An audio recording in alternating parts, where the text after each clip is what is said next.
नमस्ते दोस्तों। आज की इस क्लास में हम पीटी 365 की इकोनॉमी वाली बुकलेट को ख़त्म करेंगे। पिछली क्लासेस में हमने एनवायरनमेंट एंड ज्योग्राफी की इन दोनों बुकलेट को अपन ने समाप्त कर दिया है और वो वीडियोस अपने चैनल पर अपलोडेड है ऑलरेडी। तो आपने अगर वो पहले वाली क्लासेस नहीं देखी है तो जा कर के देख लीजिएगा। और आज की क्लास में हम इकोनॉमी की पूरी साल भर के करंट अफेयर्स को पीटी 365 के थ्रू रिवाइज करने वाले हैं। अगर आप चैनल पर नए हैं तो चैनल को सब्सक्राइब कर दीजिएगा और टेलीग्राम चैनल को ज़रूर ज्वाइन कीजिएगा, जिसकी लिंक वीडियो के डिस्क्रिप्शन में और कमेंट सेक्शन में टैग है। ठीक है।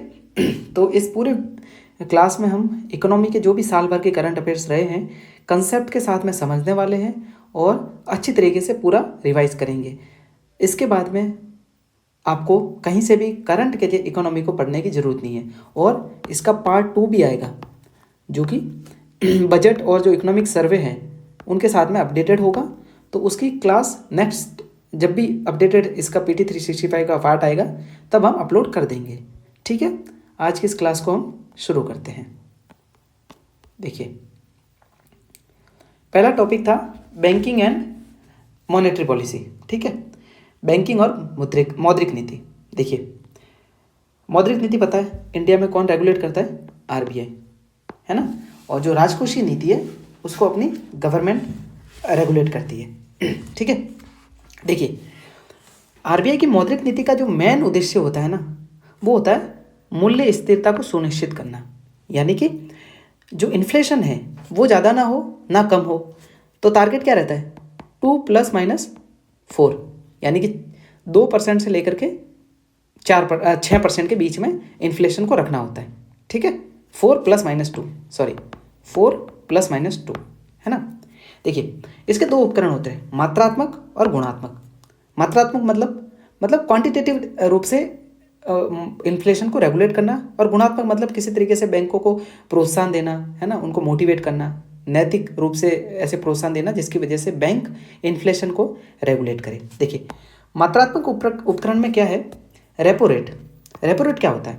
यानी आरबीआई जो कमर्शियल बैंक्स को जो शॉर्ट टाइम के लिए जो ऋण देते हैं ना, जो लोन देते हैं, और उसके ऊपर जो इंटरेस्ट रेट होती है ना उसको कहते हैं रेपो रेट।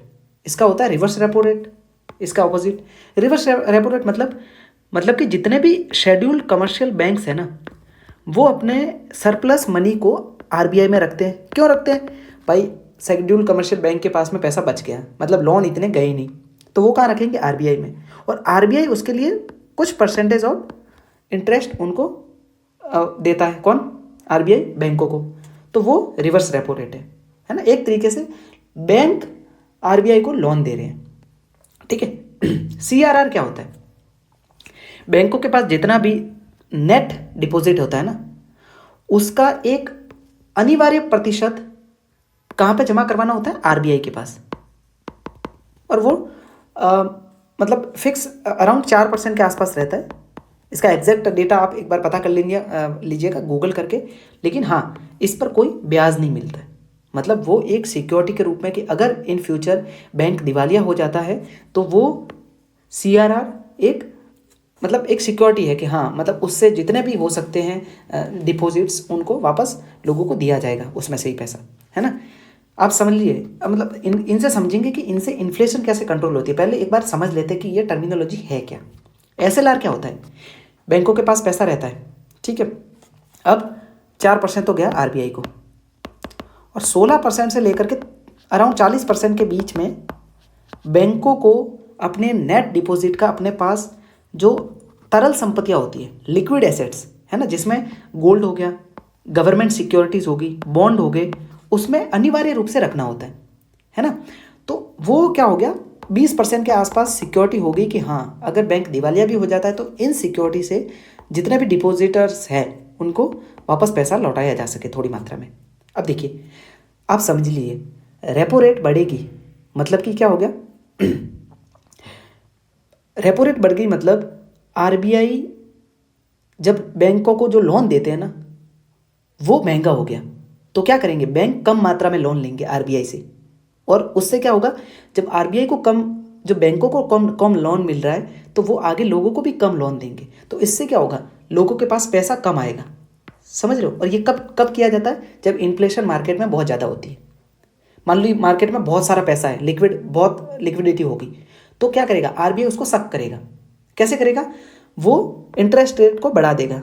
उससे क्या होगा? शेड्यूल कमर्शियल बैंक्स के पास में पैसा कम होगा, तो लोन के रूप में लोगों के पास कम पैसा जाएगा। और उसका विपरीत देख लो, आरबीआई ने रेपो रेट को कम कर दिया, मतलब बैंकों के पास अब कम इंटरेस्ट पे बहुत सारा पैसा अवेलेबल है, तो वो आगे भी लोन ज़्यादा देंगे। इसलिए लोगों के पास में डिफ्लेशन के टाइम पे ज़्यादा पैसा दे देंगे, जिसकी वजह से वापस मतलब एक तरीके से थोड़ी इन्फ्लेशन बढ़ जाए, जिससे वो मार्केट के लिए अच्छा भी है ना, जीडीपी के लिए।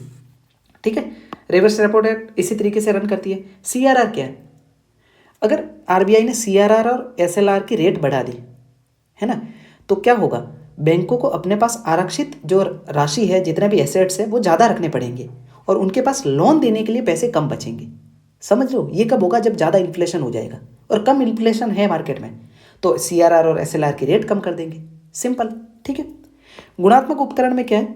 नैतिक अन्योन्य करना, यानी कि आरबीआई बैंकों को समझाएगा कि आप मतलब बाध्यकारी नहीं है किसी भी तरीके का लोन, है ना, और आप जब इन्फ्लेशन कम है तो बैंकों को बोलेंगे आप लोन दीजिए, कम इंटरेस्ट रेट पे लोन दीजिए, और कम जो शर्तें हैं वो काफ़ी मतलब कठोर मत रखिए, जिसकी वजह से लोन ज़्यादा जाएगा, और डिफ्लेशन है तो वापस मार्केट में थोड़ा इन्फ्लेशन बन जाएगा, है ना। सीमांत आवश्यकता क्या होती है? यानी कि आपको लोन चाहिए, आपने किसी चीज़ को गिरवी रख दिया, सिंपल भाषा में समझते हैं। तो अगर मान लो 1 लाख के लिए आपको लोन लेना है, और 1 लाख गिरवी अगर कोई चीज़ रखी, तो पहले मान लो जो मार्जिनल जो रिक्वायरमेंट थी वो 70% थी, यानी कि आपको 1 लाख की आपने कोई चीज़ गिरवी रखी है तो 70,000 ही आपको लोन मिलेगा। लेकिन इन्फ्लेशन अगर मार्केट में है तो उसको 60% कर देंगे, यानी कि आपको लोन कम मिलेगा, पैसा कम मिलेगा, तो इन्फ्लेशन कंट्रोल में आ जाएगा। ठीक है ना। और अगर बैंक नहीं मानते हैं तो फिर आपको पता है आरबीआई डायरेक्ट कार्रवाई करती है कि आपके ऊपर कुछ जुर्माना लगाएंगे, कुछ प्रतिबंध लगाएंगे। समझ रहे हो? इस तरीके से। ठीक है, अब देखिए अच्छे से समझ लिए पूरे कंसेप्ट को। अब दूसरी न्यूज़ है कि केंद्र सरकार को आरबीआई ने जो अधिशेष पैसा होता है ना, क्योंकि आरबीआई किसका बैंक है? सरकार का बैंक है। तो अगर आरबीआई प्रॉफिट में रहेगा तो वो सरकार को सारा प्रॉफिट शेयर करते हैं, है ना। तो आरबीआई ने 24-25 के लिए 2.7 लाख करोड़ के आसपास का अधिशेष केंद्र सरकार को हस्तांतरित कर दिया। ठीक है, अब यहाँ से क्या सवाल बन सकता है कि आरबीआई के लिए जो इनकम सोर्स है ना वो क्या क्या है, यानी आरबीआई को कहाँ से इनकम हो रही है, प्रॉफिट कहाँ से हो रहा है, तो वो कहाँ से होगा कि एक तो जो गवर्नमेंट सिक्योरिटी इशू करती है आरबीआई, तो उस पर जो इंटरेस्ट मिल रहा है सरकार के द्वारा वो। ठीक है, जो लिक्विड एसेट्स है ना, और लिक्विड एसेट्स के लिए जो भी वो सुविधा प्रोवाइड करवाती है बैंकों को, वहाँ से इसको प्रॉफिट मिलता है। ठीक है, उससे जो ब्याज मिल रहा है, जो बैंकों को ऋण दे रही है उससे ब्याज मिल रहा है ना। संयोग रेज क्या होती है कि मान लीजिए मुद्रा छापी आरबीआई ने, नोट छापने के लिए 10 रुपये का खर्चा आया और वही नोट 500 का है, तो 490 रुपये का प्रॉफिट हो गया। समझ रहे हो? इस तरीके से। और जो विदेशी मुद्रा में निवेश करता है आरबीआई, तो उससे जो इंटरेस्ट मिल रहा है वहाँ से उसको इनकम हो जाती है। ठीक है, यहाँ से पीवाईक्यूज में सवाल बने हैं कि आरबीआई के इनकम के सोर्स क्या क्या है। ईसीएफ क्या है? देखिए, ईसीएफ को बीमल जालान समिति की सिफारिशों के आधार पर आरबीआई द्वारा 2019 में अपनाया गया था। ये क्या है? जो उद्यमी है उनके जोखिम प्रबंधन के लिए एक फ्रेमवर्क है ना, उसका एक अभिन्न अंग है ये क्या कहेगा? रिस्क प्रोविजनिंग के उच्च स्तर को निर्धारित करने के लिए आरबीआई एक्ट 1934 की धारा 47 के तहत जाने वाले लाभ वितरण के लिए एक पद्धति प्रदान करता है। ये ज़्यादा इंपॉर्टेंट न्यूज़ नहीं है, अपने को ये ध्यान रखना है कि आरबीआई के मुख्य आय के स्रोत क्या है। ठीक है, यहाँ से सवाल बनेगा। ठीक है, आगे बढ़ते हैं। देखिए, भारत का जो फॉरेक्स रिजर्व है ना वो 102 बिलियन डॉलर का हो गया। ठीक है, अब उसमें से 15% के आसपास का सोना है जो कि रिजर्व में रखा हुआ है ना, जो कि पहले दशक ये लगभग 7% था, मतलब डबल हो गया है। गोल्ड, आपको पता है गोल्ड एक ऐसा इन्वेस्टमेंट है जहाँ पे आपको लॉस नहीं होने वाला है ना, उसकी जो वैल्यूएशन है वो बढ़ती ही जाएगी, है ना। अब देखिए आरबीआई के पास ये स्वर्ण का जो भंडार है, गोल्ड रिजर्व है, वो क्यों बढ़ रहा है? ये ज़्यादा जरूरी है नहीं, लेकिन फिर भी आपको पढ़ना है कि एक हिसाब से आपने अगर अपने जो वॉलेट है या फिर वॉल्ट है जो भी है ना, वहाँ पे अगर यूएस डॉलर को रखा है तो आपकी क्या निर्भरता यूएस डॉलर पर बढ़ जाएगी। लेकिन अब इंडिया आपको देखा है कि डी डॉलराइजेशन की तरफ इंडिया बढ़ रहा है ना। जैसे ब्रिक्स मनी या फिर ब्रिक्स रूपी करके इन्होंने लॉन्च किया था, है ना। तो वो क्या है, डी डॉलराइजेशन के लिए आपको गोल्ड में रिजर्व, अगर आप अपना वॉल्ट गोल्ड में रखोगे तो उससे क्या हो जाएगा, आपकी वैल्यूएशन तो बढ़ ही रही है, ठीक है, और यूएस की डॉलर पे भी कम निर्भरता हो जाएगी। अब ये सारी चीज़ें देखिए, समझ लिए।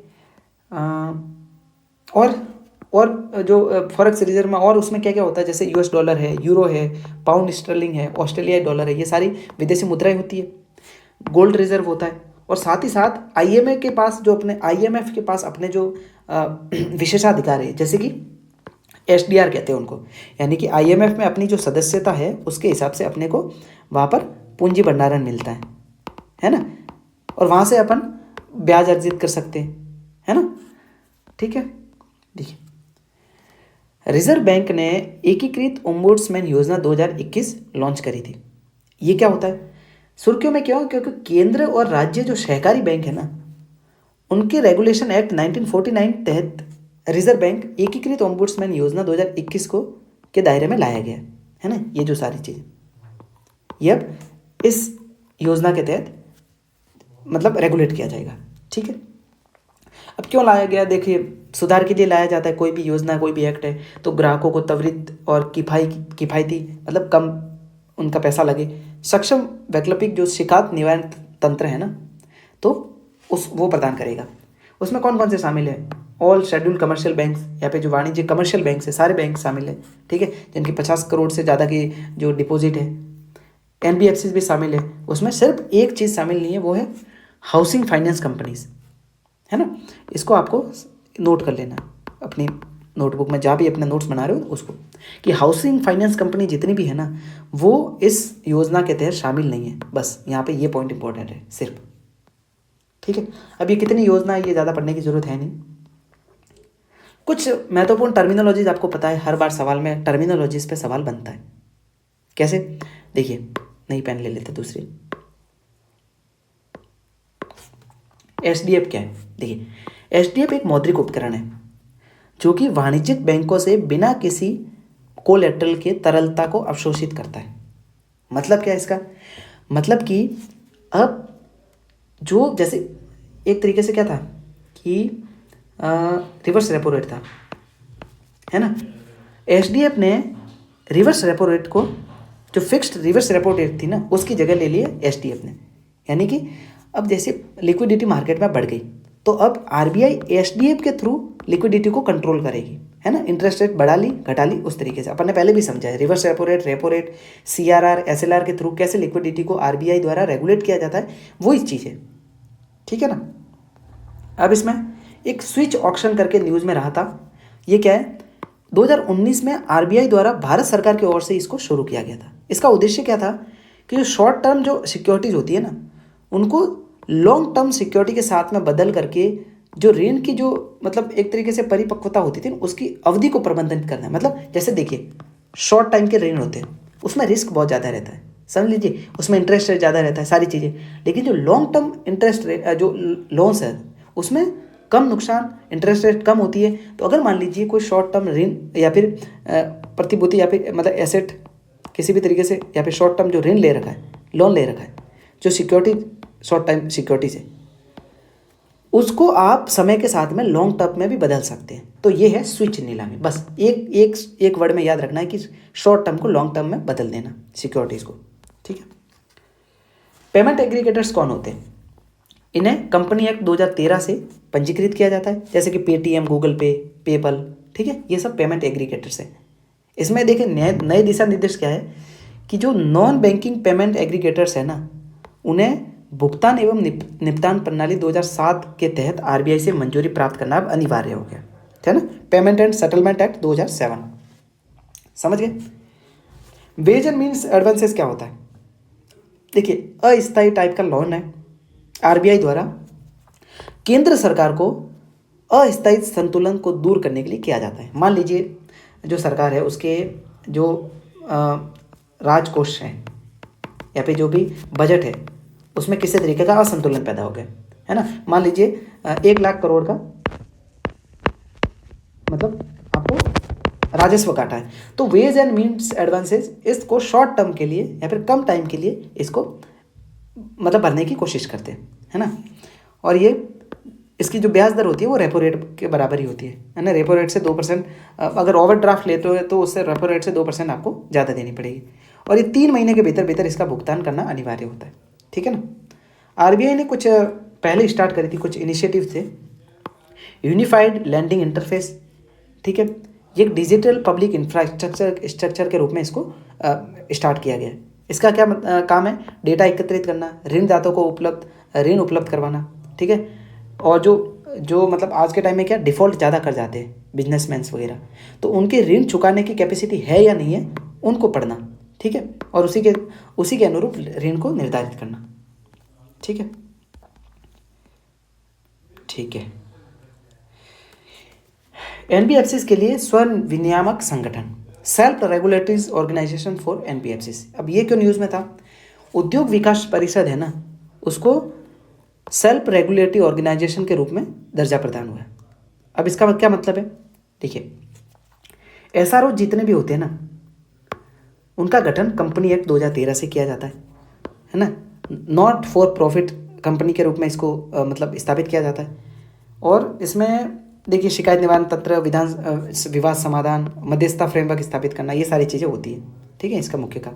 अब देखिए, एनबीएफसीज क्या होती है? कंपनी एक्ट 1956 के तहत इनको पंजीकृत किया जाता है ना। दूसरा, ये बैंकों से कैसे अलग है?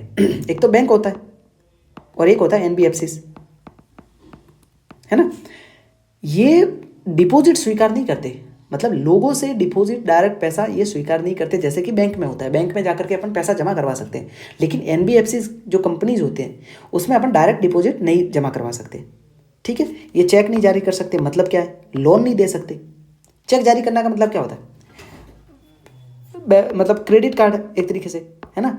चेक जारी कर सकते, मतलब बैंक चेक जारी कर सकता है और उस तरीके से ट्रांजैक्शन होते हैं। ये ना तो लोन दे सकते, समझ रहे हो, ठीक है।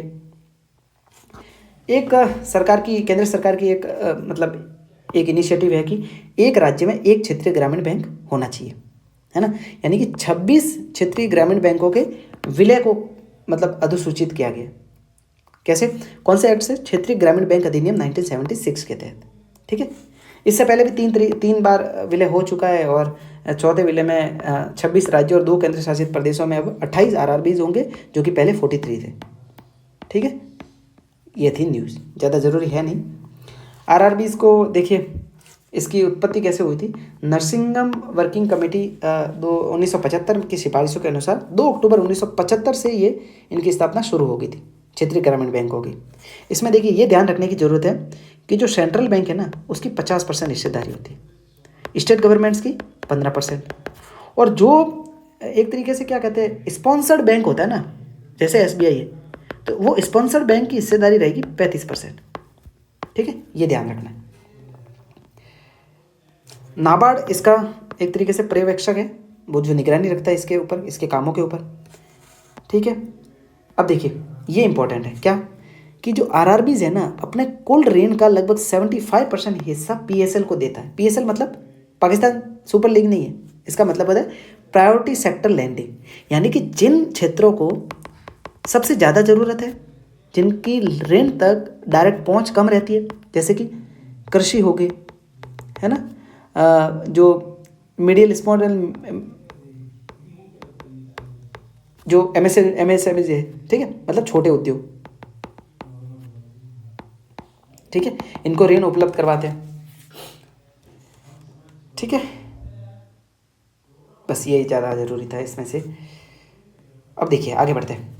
स्मॉल फाइनेंस बैंक, अब क्या हुआ है? एयू है ना, इसको स्मॉल फाइनेंस बैंक का दर्जा मिला है। कैसे मिलता है? ये एक तरीके से अगर दर्जा मिल गया इनको, तो सभी प्रकार की बैंकिंग सेवाएं अब ये उपलब्ध करवा सकते हैं, है ना। अब इसके लिए ज़रूरी क्या है? क्योंकि 5 वर्षों तक ये अधिसूचित बैंक के रूप में दर्जा प्राप्त होना चाहिए इनको। बैंक के शेयर किसी मान्यता प्राप्त स्टॉक एक्सचेंज में लिस्टेड होने चाहिए और न्यूनतम नेटवर्थ इनकी 1000 करोड़ रुपए के आसपास होनी चाहिए, तभी जाके इनको स्मॉल फाइनेंस बैंक की जो टैग है वो मिलेगा। ठीक है। अब देखिए ये क्या होते हैं, समझते हैं। इसकी उत्पत्ति हुई थी 2014-15 के जो बजट थे उसकी घोषणा के साथ में, है ना। कंपनी एक्ट 2013 से रेगुलेट होते हैं। Licence banking and regulation act 1949 की धारा 22 से इसको मिलता है। वित्तीय समावेशन को आगे बढ़ाने के लिए एक बेहतरीन कदम है। वित्तीय समावेशन मतलब लोगों को बचत के रूप में इनको एक तरीके से बैंकिंग सेवा प्रदान करवाना, जो छोटे उद्योग है, कृषि है, उनको ऋण उपलब्ध करवाना, ठीक है, ये सारी चीज़ें। अब प्रायोरिटी सेक्टर लैंडिंग्स क्या होते हैं, इनके मानदंड क्या क्या है। कुछ नए नियम बने हैं 2025-26 में। देखिए पहले तो ये था कि स्मॉल फाइनेंस बैंक्स को 75% हिस्सा प्रायोरिटी सेक्टर लैंडिंग के रूप में देना अनिवार्य था, ठीक है। उसमें क्या था कि 40% तो कृषि और एमएसएमईज को देना जो कि अनिवार्य था, और 35% ये फ्लेक्सिबल था कि आप इससे का उपयोग मतलब किसी भी तरीके से कर सकते हैं पीएसएल में। लेकिन अब क्या है, इस पीएसएल को थोड़ा सा घटाया गया है, यानी कि 60% हिस्सा कर दिया है कि आपको प्रायोरिटी सेक्टर लैंडिंग के रूप में 60% तक का आपको ऋण देना पड़ेगा। ये एक अपडेट है, इसको आपको ध्यान रखना पड़ेगा, ठीक है, नोट कर देना। 40% तो वही एग्रीकल्चर और एमएसएमई में, और 20% फ्लेक्सिबल है, आप अपने तरीके से पीएसएल के किसी भी क्षेत्र को आप लोन दे सकते हैं। प्रायोरिटी सेक्टर लैंडिंग की शुरुआत बहुत पहले से हुई थी, 1970s के आसपास, है ना। और इसका एक मुख्य उद्देश्य यही था कि मतलब जो क्षेत्र लोन नहीं ले पाते, उनको लोन सही तरीके से नहीं मिल पाता है, उनको टाइम पर अच्छे से लोन प्रोवाइड करवा दिया जाए और किसी तरीके से जो इकोनॉमिक ग्रोथ है उसको सुनिश्चित किया जाए, है ना। सरपा ऐसी एक्ट है, ये काफ़ी पुराना हो गया है, तो इसमें से तो ज़्यादा कोई सवाल बनने की ज़रूरत है नहीं, ज़्यादा इंपॉर्टेंट नहीं है। देखिए कुछ टर्मिनोलॉजीज़ को समझ लेना है। स्विफ्ट मैसेजिंग सिस्टम फ्रेमवर्क, ये क्या होता है, वर्ल्ड स्तर पर जितने भी तरह के का जो फाइनेंशियल ट्रांजैक्शन होता है ना, वो इसी से होता है, आप ये समझ लो। इसका मुख्यालय बेल्जियम में। अब ब्रिक्स पे करके एक मतलब ब्रिक्स जो कंट्रीज है ना, उन्होंने ब्रिक्स पे करके मतलब एक भुगतान प्रणाली को लॉन्च किया था, है ना। इसका उद्देश्य क्या था कि जो स्विफ्ट मैसेजिंग प्रणाली है ना, उसके ऊपर जो निर्भरता है ब्रिक्स देशों की, उसको कम करना है, समझ रहे हो, ठीक है। पीसीए फ्रेमवर्क क्या है, देखिए पीसीए फ्रेमवर्क को देखते हैं। जो 500 प्राथमिक शहरी सरकारी बैंक है ना, 1 अप्रैल 2025 से आरबीआई के प्रॉम्प्ट करेक्टिव एक्शन के फ्रेमवर्क के दायरे में आ गए, जो प्राथमिक शहरी बैंक है।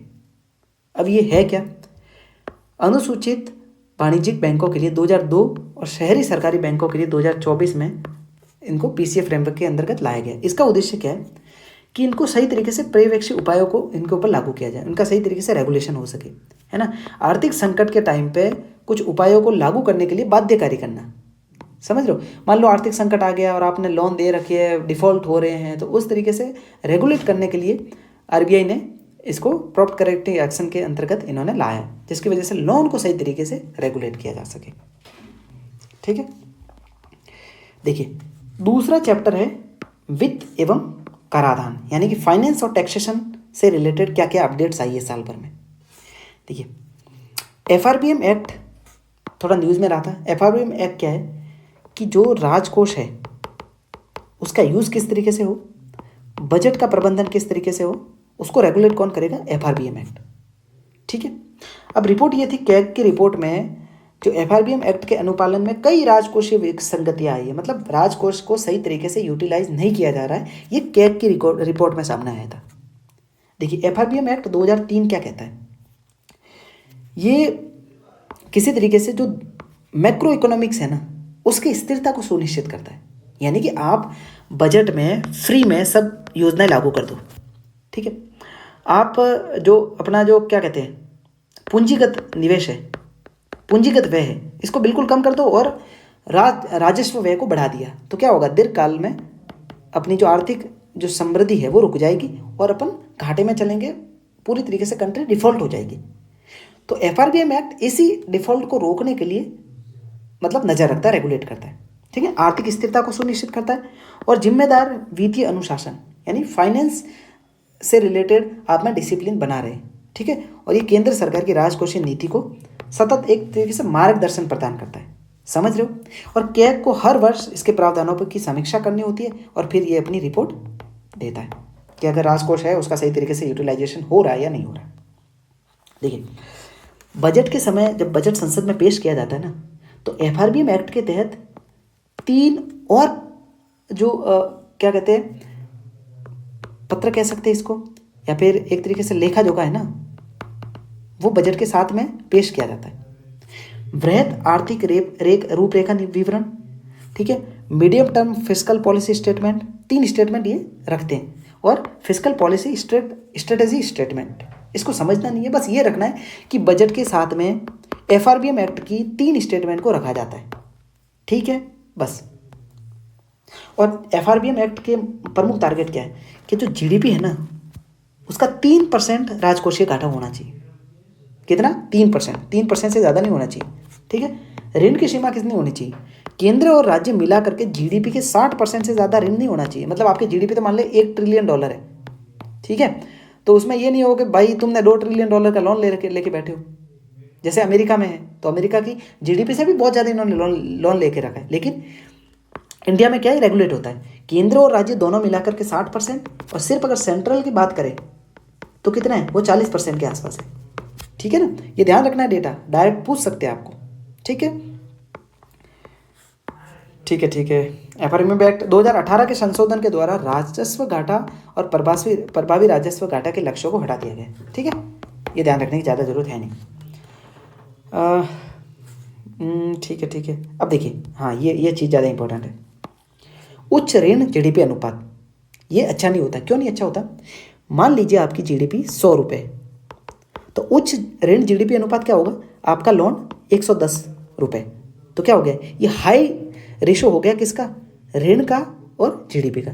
लेकिन अगर यही ऋण आपका 90 रुपये आपके देश के ऊपर, 100 रुपये आपकी जीडीपी और 90 रुपये आपका ऋण है, तो ये क्या है, कम है, तो ये अच्छा है, मतलब आप उसको चुका सकते हो कम से कम। लेकिन अगर आपकी जीडीपी से ज़्यादा लोन ले रखा है तो आप इन फ्यूचर डिफॉल्ट होने के चांसेस बहुत ज़्यादा बढ़ जाते हैं। और जो क्रेडिट रेटिंग एजेंसीज होती है ना, वो आपकी रेटिंग को गिरा देती है, ठीक है। देखिए, मोस्ट इंपॉर्टेंट, क्यों?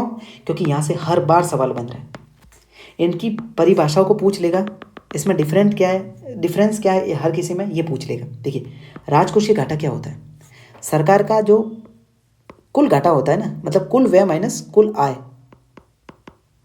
उसमें जो कर्ज लिया हुआ है ना, मतलब जो लोन ले रखा है, मान लीजिए अपना टोटल जो बजट ये घाटा था वो था 14,000 करोड़, ठीक है। अब उसको अपन ने ऋण लेकर के उस घाटे को पूरा कर दिया, तो जो राजकोषीय घाटा का जो कैलकुलेशन होती है ना, उसमें इस ऋण को नहीं शामिल किया जाएगा, ठीक है। इस टैक्स को, इसको जो अपन ने लोन ले रखा है उसको छोड़ दिया जाता है, ठीक है। प्राथमिक घाटा क्या होता है, प्राइमरी घाटा, इसको फिस्कल घाटा कहेंगे, इसको प्राइमरी घाटा कहेंगे। प्राथमिक घाटा, इसमें क्या होता है, जो राजकोषीय घाटा होगा ना, उसमें जो अपन ने पिछले लोन का जो ब्याज दिया है उसको माइनस कर दिया जाता है। देखिए, सिंपल से समझिए, राजकोषीय घाटे में कुल घाटे में से ऋण को घटा देंगे तो क्या हो जाएगा, 0, ठीक है। जितना लोन लिया था उतना ही उसको माइनस कर दिया, समझ रहे हो, तो 0 घाटा। प्राइमरी घाटा क्या होगा, जो राजकोषीय घाटा था उसमें जो पिछले उधार लिए थे उनके जो ब्याज अपन जो भर रहे हैं उनको माइनस कर देंगे, सिंपल समझिए। राजस्व घाटा क्या होगा, राजस्व व्यय कितना किया है और फिर आय कितनी हुई है, उसका जो डिफरेंस होगा वो होगा राजस्व घाटा। अब राजस्व घाटा क्या है, आय और व्यय, राजस्व आय और राजस्व व्यय का अंतर। प्रभावी राजस्व घाटा क्या होगा कि इसमें जो सरकार ने जो राजस्व व्यय ऐसे राजस्व व्यय के रूप में किया है जिससे इन फ्यूचर आपको क्या है, पूंजीगत परिसंपत्तियों का निर्माण हो सकता है, मतलब उससे कैपिटल बन सकती है। ऐसा अगर आपने इन्वेस्टमेंट किया है, ऐसा व्यय किया है, तो इसको माइनस कर देंगे।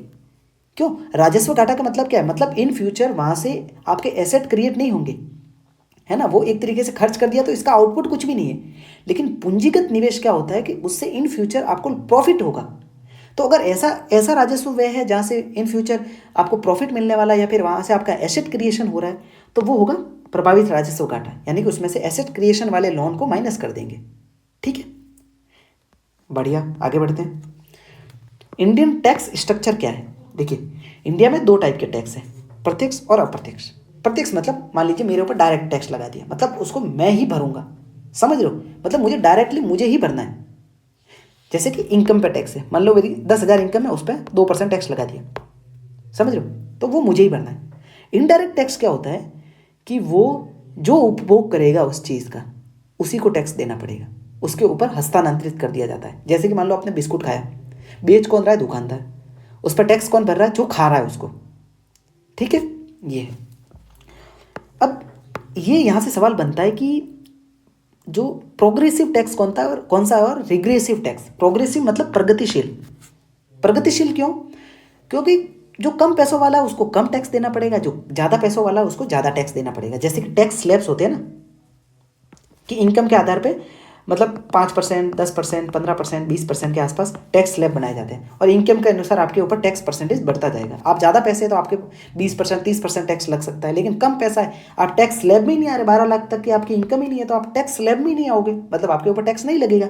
मतलब कि क्या है? ये प्रोग्रेसिव है ना। रिग्रेसिव का मतलब क्या होता है कि एक व्यक्ति है जिसके पास 1 करोड़ रुपए, ठीक है, मान लीजिए 5 रुपये वाला बिस्किट वो भी खा रहा है, और एक गरीब है वो भी 5 रुपये वाला बिस्किट खा रहा है, लेकिन बराबर टैक्स दोनों को पे करना पड़ेगा। उसको भी 5 रुपये देने पड़ेंगे और गरीब को भी 5 रुपये देने पड़ेंगे। इसका मतलब क्या? रिग्रेसिव है। मतलब जो उपभोग करेगा, चाहे उसके पास पैसा हो ना हो, उसको उतना ही टैक्स देना पड़ेगा जितना कि तय किया गया। ठीक है। अब डायरेक्ट टैक्स में कौन कौन से होते हैं? इनकम टैक्स, डायरेक्ट जो इनकम पे लगता है आपके।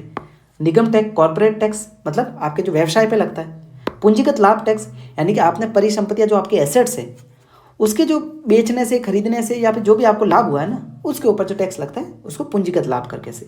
और इनको कौन रेगुलेट करता है? सीबीडीटी, केंद्रीय प्रत्यक्ष कर बोर्ड। ठीक है। इनडायरेक्ट टैक्स, जीएसटी, समझ लो, जो वस्तु और सेवाओं की आपूर्ति पर लगता है। ठीक है। सीमा शुल्क, भारत में होने वाले जो आयात है उसके ऊपर लगता है। और उत्पाद शुल्क, पेट्रोलियम और शराब से रिलेटेड जितनी भी सेवाएं हैं, जितनी भी वस्तुएं हैं जो जीएसटी के दायरे से बाहर है, उसके ऊपर लगता है उत्पाद टैक्स, और इसको सीबीआईसी करती है रेगुलेट। समझ लो, डायरेक्ट टैक्स को सीबीडीटी करती है और इनडायरेक्ट टैक्स को सीबीआईसी करती है, केंद्रीय अप्रत्यक्ष और सीमा शुल्क बोर्ड। समझ लिए? ठीक है। ठीक है, आगे बढ़ते हैं। देखिए, इनकम टैक्स एक्ट 2025 कुछ अपडेट आए हैं इसमें। ये इनकम टैक्स जो 1961 का जो एक्ट था ना, उसकी जगह पर ये अब नई तरीके से लागू हो गया। ठीक है।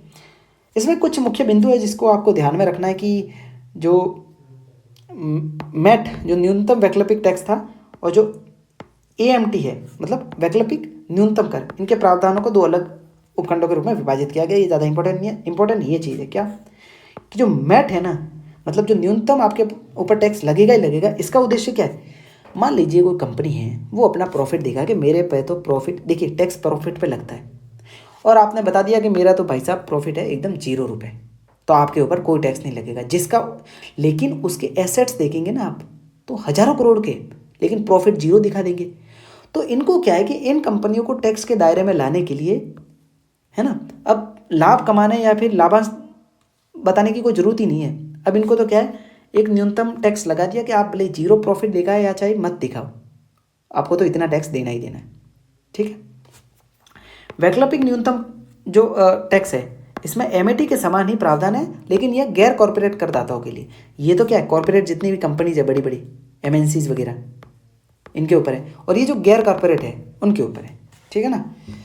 अब वर्चुअल डिजिटल जो स्पेस है वहाँ तक पहुँच प्रदान कर देंगे, यानी कि आयकर अधिकारियों को अब तलाशी जब्ती की कार्रवाई करने के दौरान वर्चुअल डिजिटल स्पेस है ना, वहाँ तक भी पहुँच प्रदान करेगा। मतलब कि आपकी ईमेल सर्वर्स को चेक कर सकता है, सोशल मीडिया अकाउंट्स आदि को चेक कर सकता है। तो ये कुछ नए प्रावधान शामिल हुए आयकर एक्ट 2025 में, जिसको आपको ध्यान में रखना। सवाल बन सकता है, देखिए नया एक्ट लाया गया है, 1961 के एक्ट को रिप्लेस किया है, तो ये इंपॉर्टेंट हो जाता है। ठीक है ना। डायरेक्ट टैक्स से संबंधित कुछ मतलब डेवलपमेंट्स देखे गए, तो उनको देखना है। सेफ हार्बर क्या होता है? सेफ हार्बर का मतलब क्या होता है कि देखिए, ऐसी स्थिति जो टैक्स एजेंसियां होती है ना, वो करदाताओं द्वारा घोषित ट्रांसफर प्राइसिंग को आर्म्स लेंथ प्राइस यानी स्वतंत्र बाजार मूल्य मानकर स्वीकार कर लेती है। यानी कि कुछ कंपनियां ऐसी होती है जो अपनी प्राइसिंग को ट्रांसफ़र कर देती है, मतलब अपनी कोई दूसरी कंपनी है ना, वहाँ पर ट्रांसफ़र कर लेती है। तो अब मतलब ये है कि उसको तकनीकी रूप से स्वीकार कर लिया गया कि हाँ अगर आप ओपन मार्केट में है तो उसको स्वीकार कर लिया, पहले ये नहीं था। ठीक है, ठीक है। देखिए ट्रांसफर प्राइसिंग क्या होती है, यह उन कंपनियों के बीच में आदान प्रदान की जाने वाली वस्तु और सेवाओं का मूल्य है जो साझा स्वामित्व रखते हैं और नियंत्रण रखते हैं। मतलब एक ही कंपनी है और साझा स्वामित्व है ना।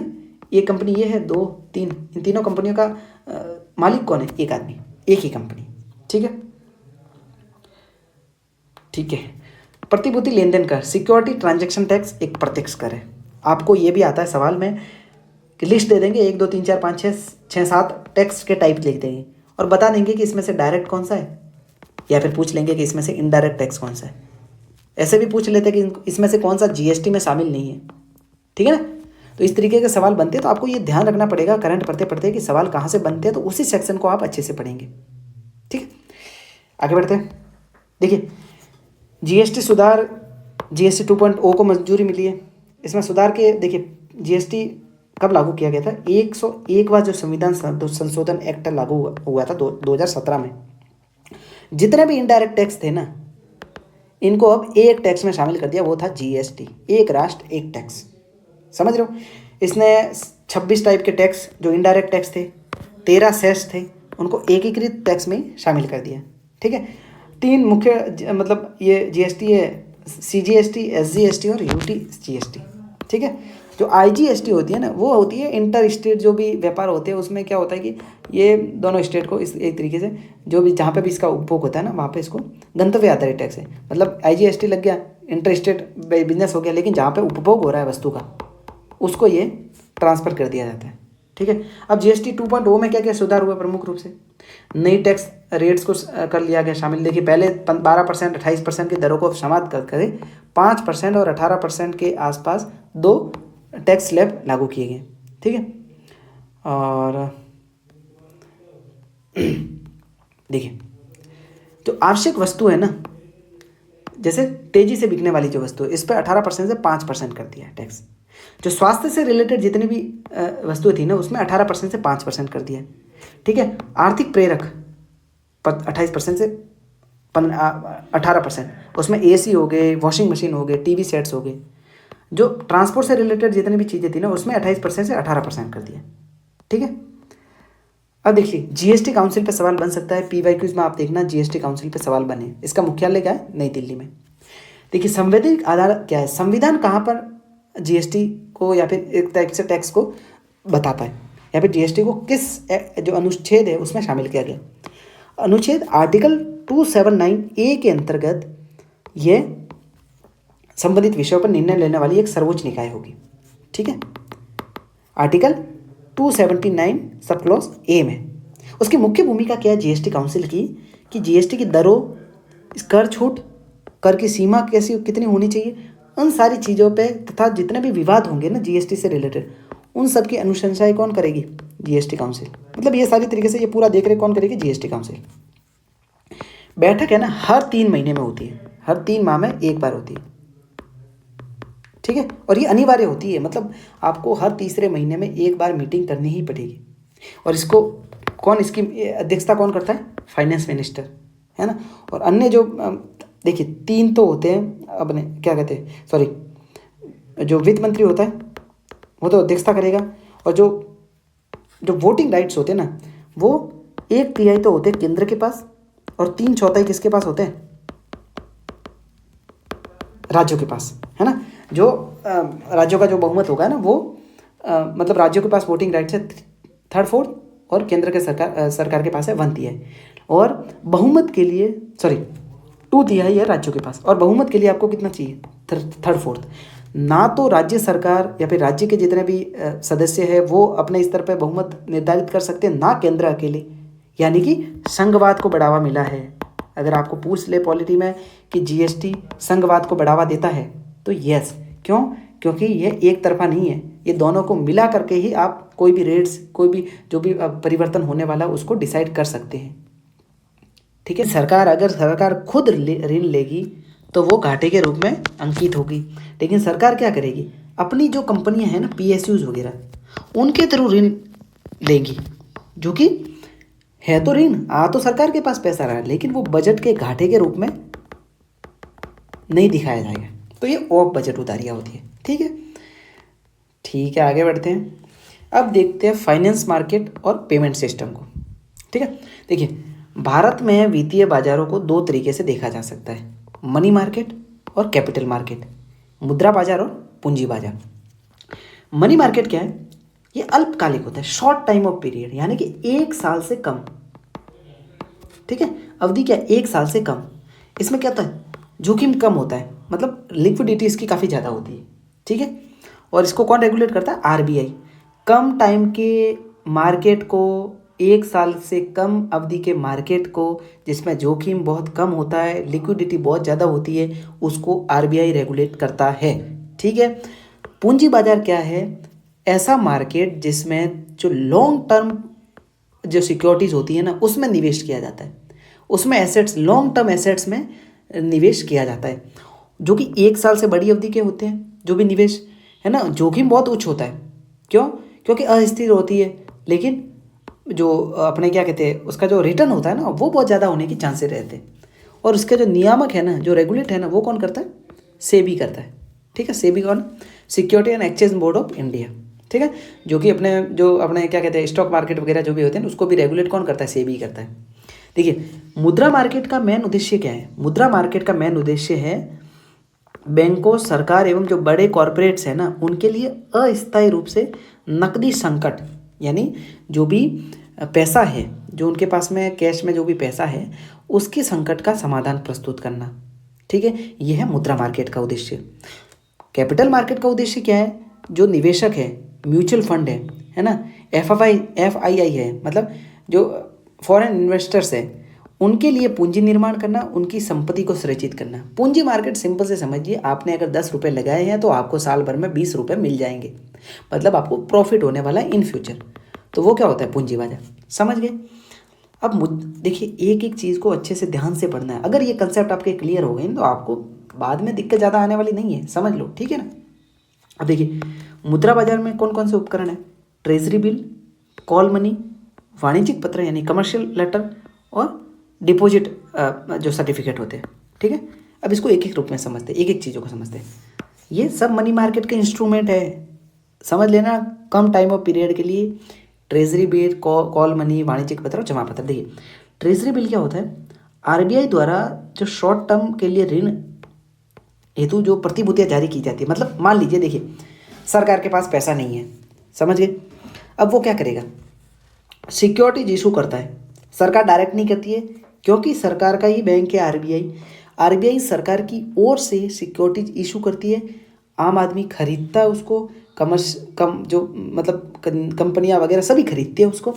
एक तरीके से बॉन्ड होता है वो, है ना, उनको खरीदने के बाद जो पैसा आएगा वो सरकार को मिलता है। ठीक है, वो 1 साल से कम टाइम के लिए होते हैं, एक तरीके से ऋण मिल गया सरकार को। कॉल मनी क्या होता है? वाणिज्यिक बैंकों के लिए अगर मिडनाइट जो भी वित्तीय लेन देन होता है ना आरबीआई के थ्रू, ठीक है, वो होता है कॉल मनी। वाणिज्यिक बैंकों को चाहिए अगर, मतलब मिडनाइट अगर पैसा चाहिए तो आरबीआई से वो पैसा मांगेगा, आधी मतलब किसी भी टाइम मांग लो, वो 1 साल से कम के उसमें होते हैं, एक दिन के भी हो सकते हैं, तो वो कॉल मनी है। वाणिज्यिक कमर्शियल लेटर क्या होता है? जो प्रतिष्ठित कॉरपोरेट्स है ना, निगम, बड़ी बड़ी कंपनियां, एमएनसीज वगैरह जितने भी भारत में रन कर रही है, उन निकायों द्वारा जो एकदम इंस्टेंट धन जुटाया जाता है ना, वो इसी से जुटाया जाता है। मतलब ये लेटर एक ऐसा है, एक तरीके से उनको साख के रूप में कि भाई हाँ, हम यहीं पर है, ये हमारे इतने एसेट्स हैं, इनके बदले मुझे इतना पैसा चाहिए। ठीक है, एक तरीके से कोलेटरल के रूप में आप समझ लो इसको। जमा प्रमाण पत्र क्या होता है? कि बैंकों द्वारा बड़े निवेशकों से जुटाई गई निधि। ठीक है, बैंकों के पास क्या कम पैसा है, और जो बड़े बड़े निवेशक होते हैं उनसे पैसा जुटा लेते हैं बैंक, उसको क्या कहते हैं? जमा प्रमाण पत्र। देखिए ये दैनिक आवश्यकताओं के पूर्ति हेतु क्रेडिट कार्ड के रूप में इसको समझ सकते हैं। मान लीजिए आपके पास क्रेडिट कार्ड है, आपके पास पैसा नहीं था, लेकिन आपने क्रेडिट कार्ड यूज़ करके उसको यूज़ कर लिया, आप उसको इन फ्यूचर भर सकते हो। तो इसी तरीके का ये भी उपकरण है। पूंजी मार्केट के क्या क्या इंस्ट्रूमेंट्स हैं जिससे मतलब अपने एसेट्स क्रिएट होते हैं?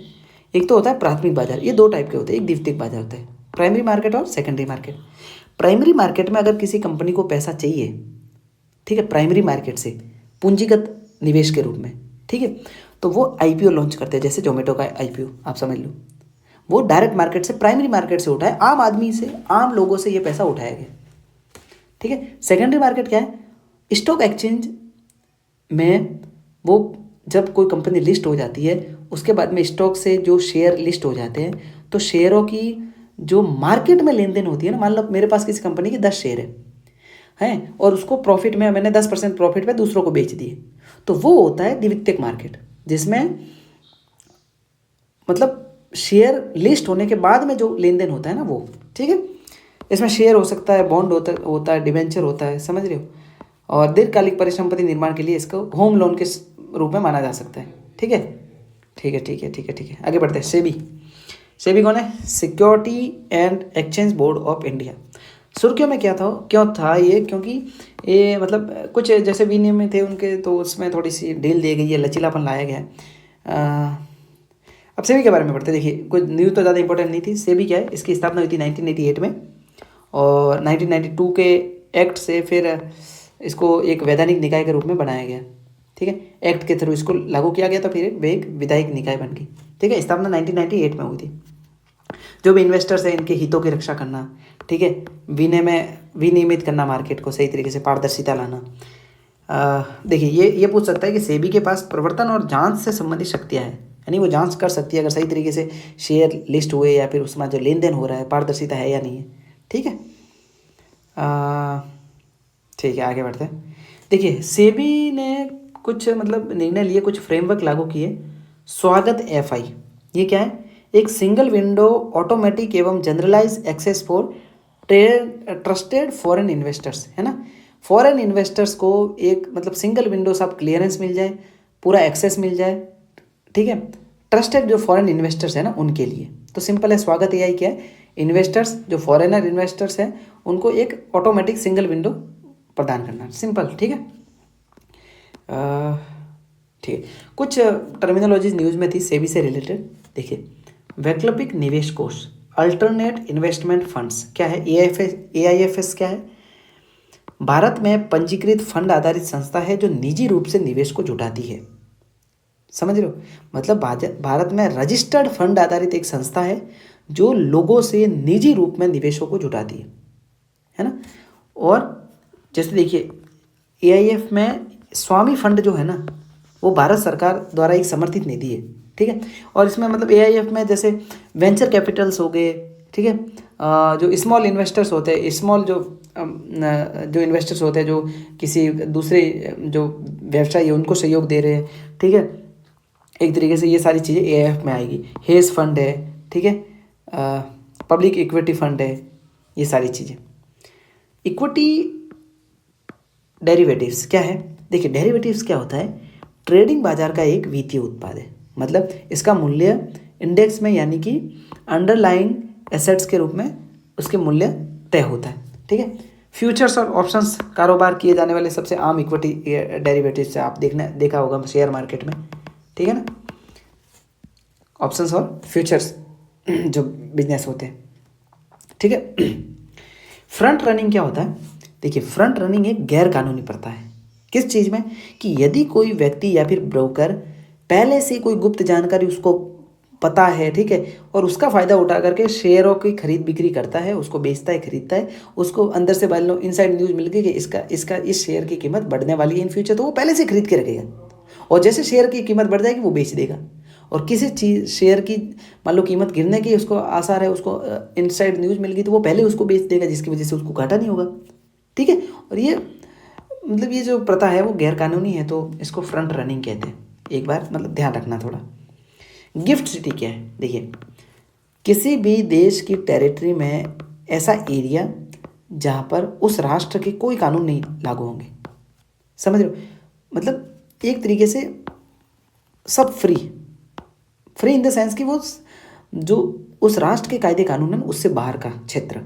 समझते हैं कैसे? देखिए केंद्रीय वित्त मंत्रालय ने गिफ्ट IFSC में विदेशी मुद्रा निपटान प्रणाली को स्टार्ट किया है। भारत में गिफ्ट सिटी कहाँ पर है बताइएगा? गुजरात में, ठीक है। गिफ्ट सिटी जो गुजरात है वहाँ भारत का पहला एवं एकमात्र अंतर्राष्ट्रीय वित्तीय सेवा केंद्र स्थापित हुआ भारत में, पहला आईएफएससी का। ठीक है, पहली गिफ्ट सिटी इंडिया में कौन सी है? गुजरात में। ठीक है, देखिए थोड़ा समझते हैं इसको। 2015 में एक विशेष आर्थिक क्षेत्र के रूप में इसको स्थापित किया गया था, मतलब स्पेशल इकोनॉमिक जोन। इसमें क्या होगा, जो फीमा एक्ट है ना अपने, उसके तहत नॉन रेजिडेंट जोन होगा, मतलब उसमें भारतीय कायदे कानून नहीं लागू होंगे, है ना। और वैश्विक वित्तीय केंद्र सूचकांक में भारत को 46वीं रैंक मिली है। और ये ज़्यादा इंपॉर्टेंट है नहीं, लेकिन देखिए विदेशी जितने भी स्तर पर जो व्यापार हो रहे हैं, विदेशी नियम, जब मान लो जैसे गिफ्ट सिटी गुजरात में कोई कंपनी आ गई, ठीक है, तो अब उसको लेन देन करने के लिए कोई सीमा नहीं है। आप विदेशी मुद्राओं में लेन देन कर सकते हैं, विदेशी जो उस राष्ट्र के कानून है उस तरीके से आप रन कर सकते हो। ठीक है ना, तो एक तरीके से स्वतंत्रता देना जिसकी वजह से बिजनेस ज़्यादा फल फूल सके। ठीक है, मतलब सहूलियत देना एक तरीके से बिजनेस के लिए, समझ रहे हो। ठीक है, आगे बढ़ते हैं। बॉन्ड यील्ड क्या होता है? सिंपल सी चीज़ है, एकदम आसानी से समझना है। देखिए आपके पास कोई बॉन्ड था, ठीक है, उसकी प्राइस थी 10 रुपये। ठीक है, अब उस बॉन्ड पे ईयरली जो परसेंटेज था ना, मान लो 2% था, मतलब आप 1 साल बाद बेचते हैं ना, आपको 2 रुपये का फ़ायदा मिलता। लेकिन आपको ज़्यादा पैसे की नीड थी, इसलिए आपने इसको, मतलब आप समझिए 8 रुपये में बेच दिया, क्योंकि आपको इंस्टेंट पैसे की नीड थी। लेकिन जिसके पास वो बॉन्ड गया उसको 1 साल के बाद में 10 रुपये पे 2% मिलने वाला है, तो उसने तो 8 रुपये में खरीदा, तो उसको समझ लो 4 रुपये का फ़ायदा मिलेगा। तो ये बॉन्ड यील्ड होता है, मतलब कि अगर किसी बॉन्ड की कीमत गिरती है ना तो बॉन्ड यील्ड ज़्यादा हो जाती है। सिंपल से समझना, ये बहुत ज़्यादा मतलब एकदम ट्रिकी दे रखा है कि बॉन्ड का जो मूल्य बढ़ता है ना, जैसे यहाँ पर 10 से 11 हो जाता, तो बॉन्ड का जो परसेंटेज है, जो मार्जिन है, वो कम हो जाता, समझ लो। तो बॉन्ड का मूल्य गिरने से बॉन्ड यील्ड यानी कि जो परसेंटेज ऑफ प्रॉफिट होता है ना, यील्ड का मतलब है जो प्रॉफिट परसेंटेज, वो कम हो जाएगा। अगर बॉन्ड का मूल्य बढ़ता है तो बॉन्ड यील्ड कम हो जाएगी, अगर बॉन्ड का मूल्य कम होता है तो बॉन्ड यील्ड बढ़ जाएगी। क्यों? क्योंकि आपका जो परसेंटेज ऑफ प्रॉफिट है वो ज़्यादा हो जाएगा। सिंपल सी चीज़ है, बस आगे बढ़ते हैं। देखिए Tier 1 बॉन्ड क्या है? 81, ये क्या है? देखिए एक तरीके से ये ऐसे बॉन्ड होते हैं जो किसी कंपनी, बैंकों द्वारा लागू किए जाते हैं या फिर बैंकों द्वारा लाए जाते हैं। क्यों? 81 बॉन्ड मतलब ऐसे होते हैं कि इसकी कोई मैच्योरिटी एज होगी नहीं, कोई परिपक्वता अवधि नहीं होती है, उसमें सिर्फ आपको ब्याज मिलता रहेगा। ठीक है, और ये मेच्योर कभी नहीं होगा, है ना।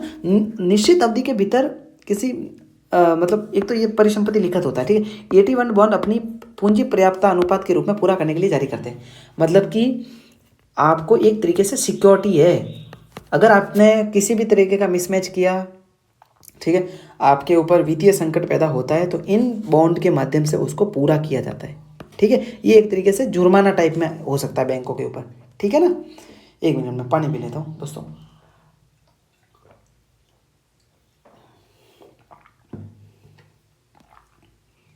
देखिए डिजिटल पेमेंट से रिलेटेड कुछ डेवलपमेंट्स हुए हैं, उनको देखते हैं।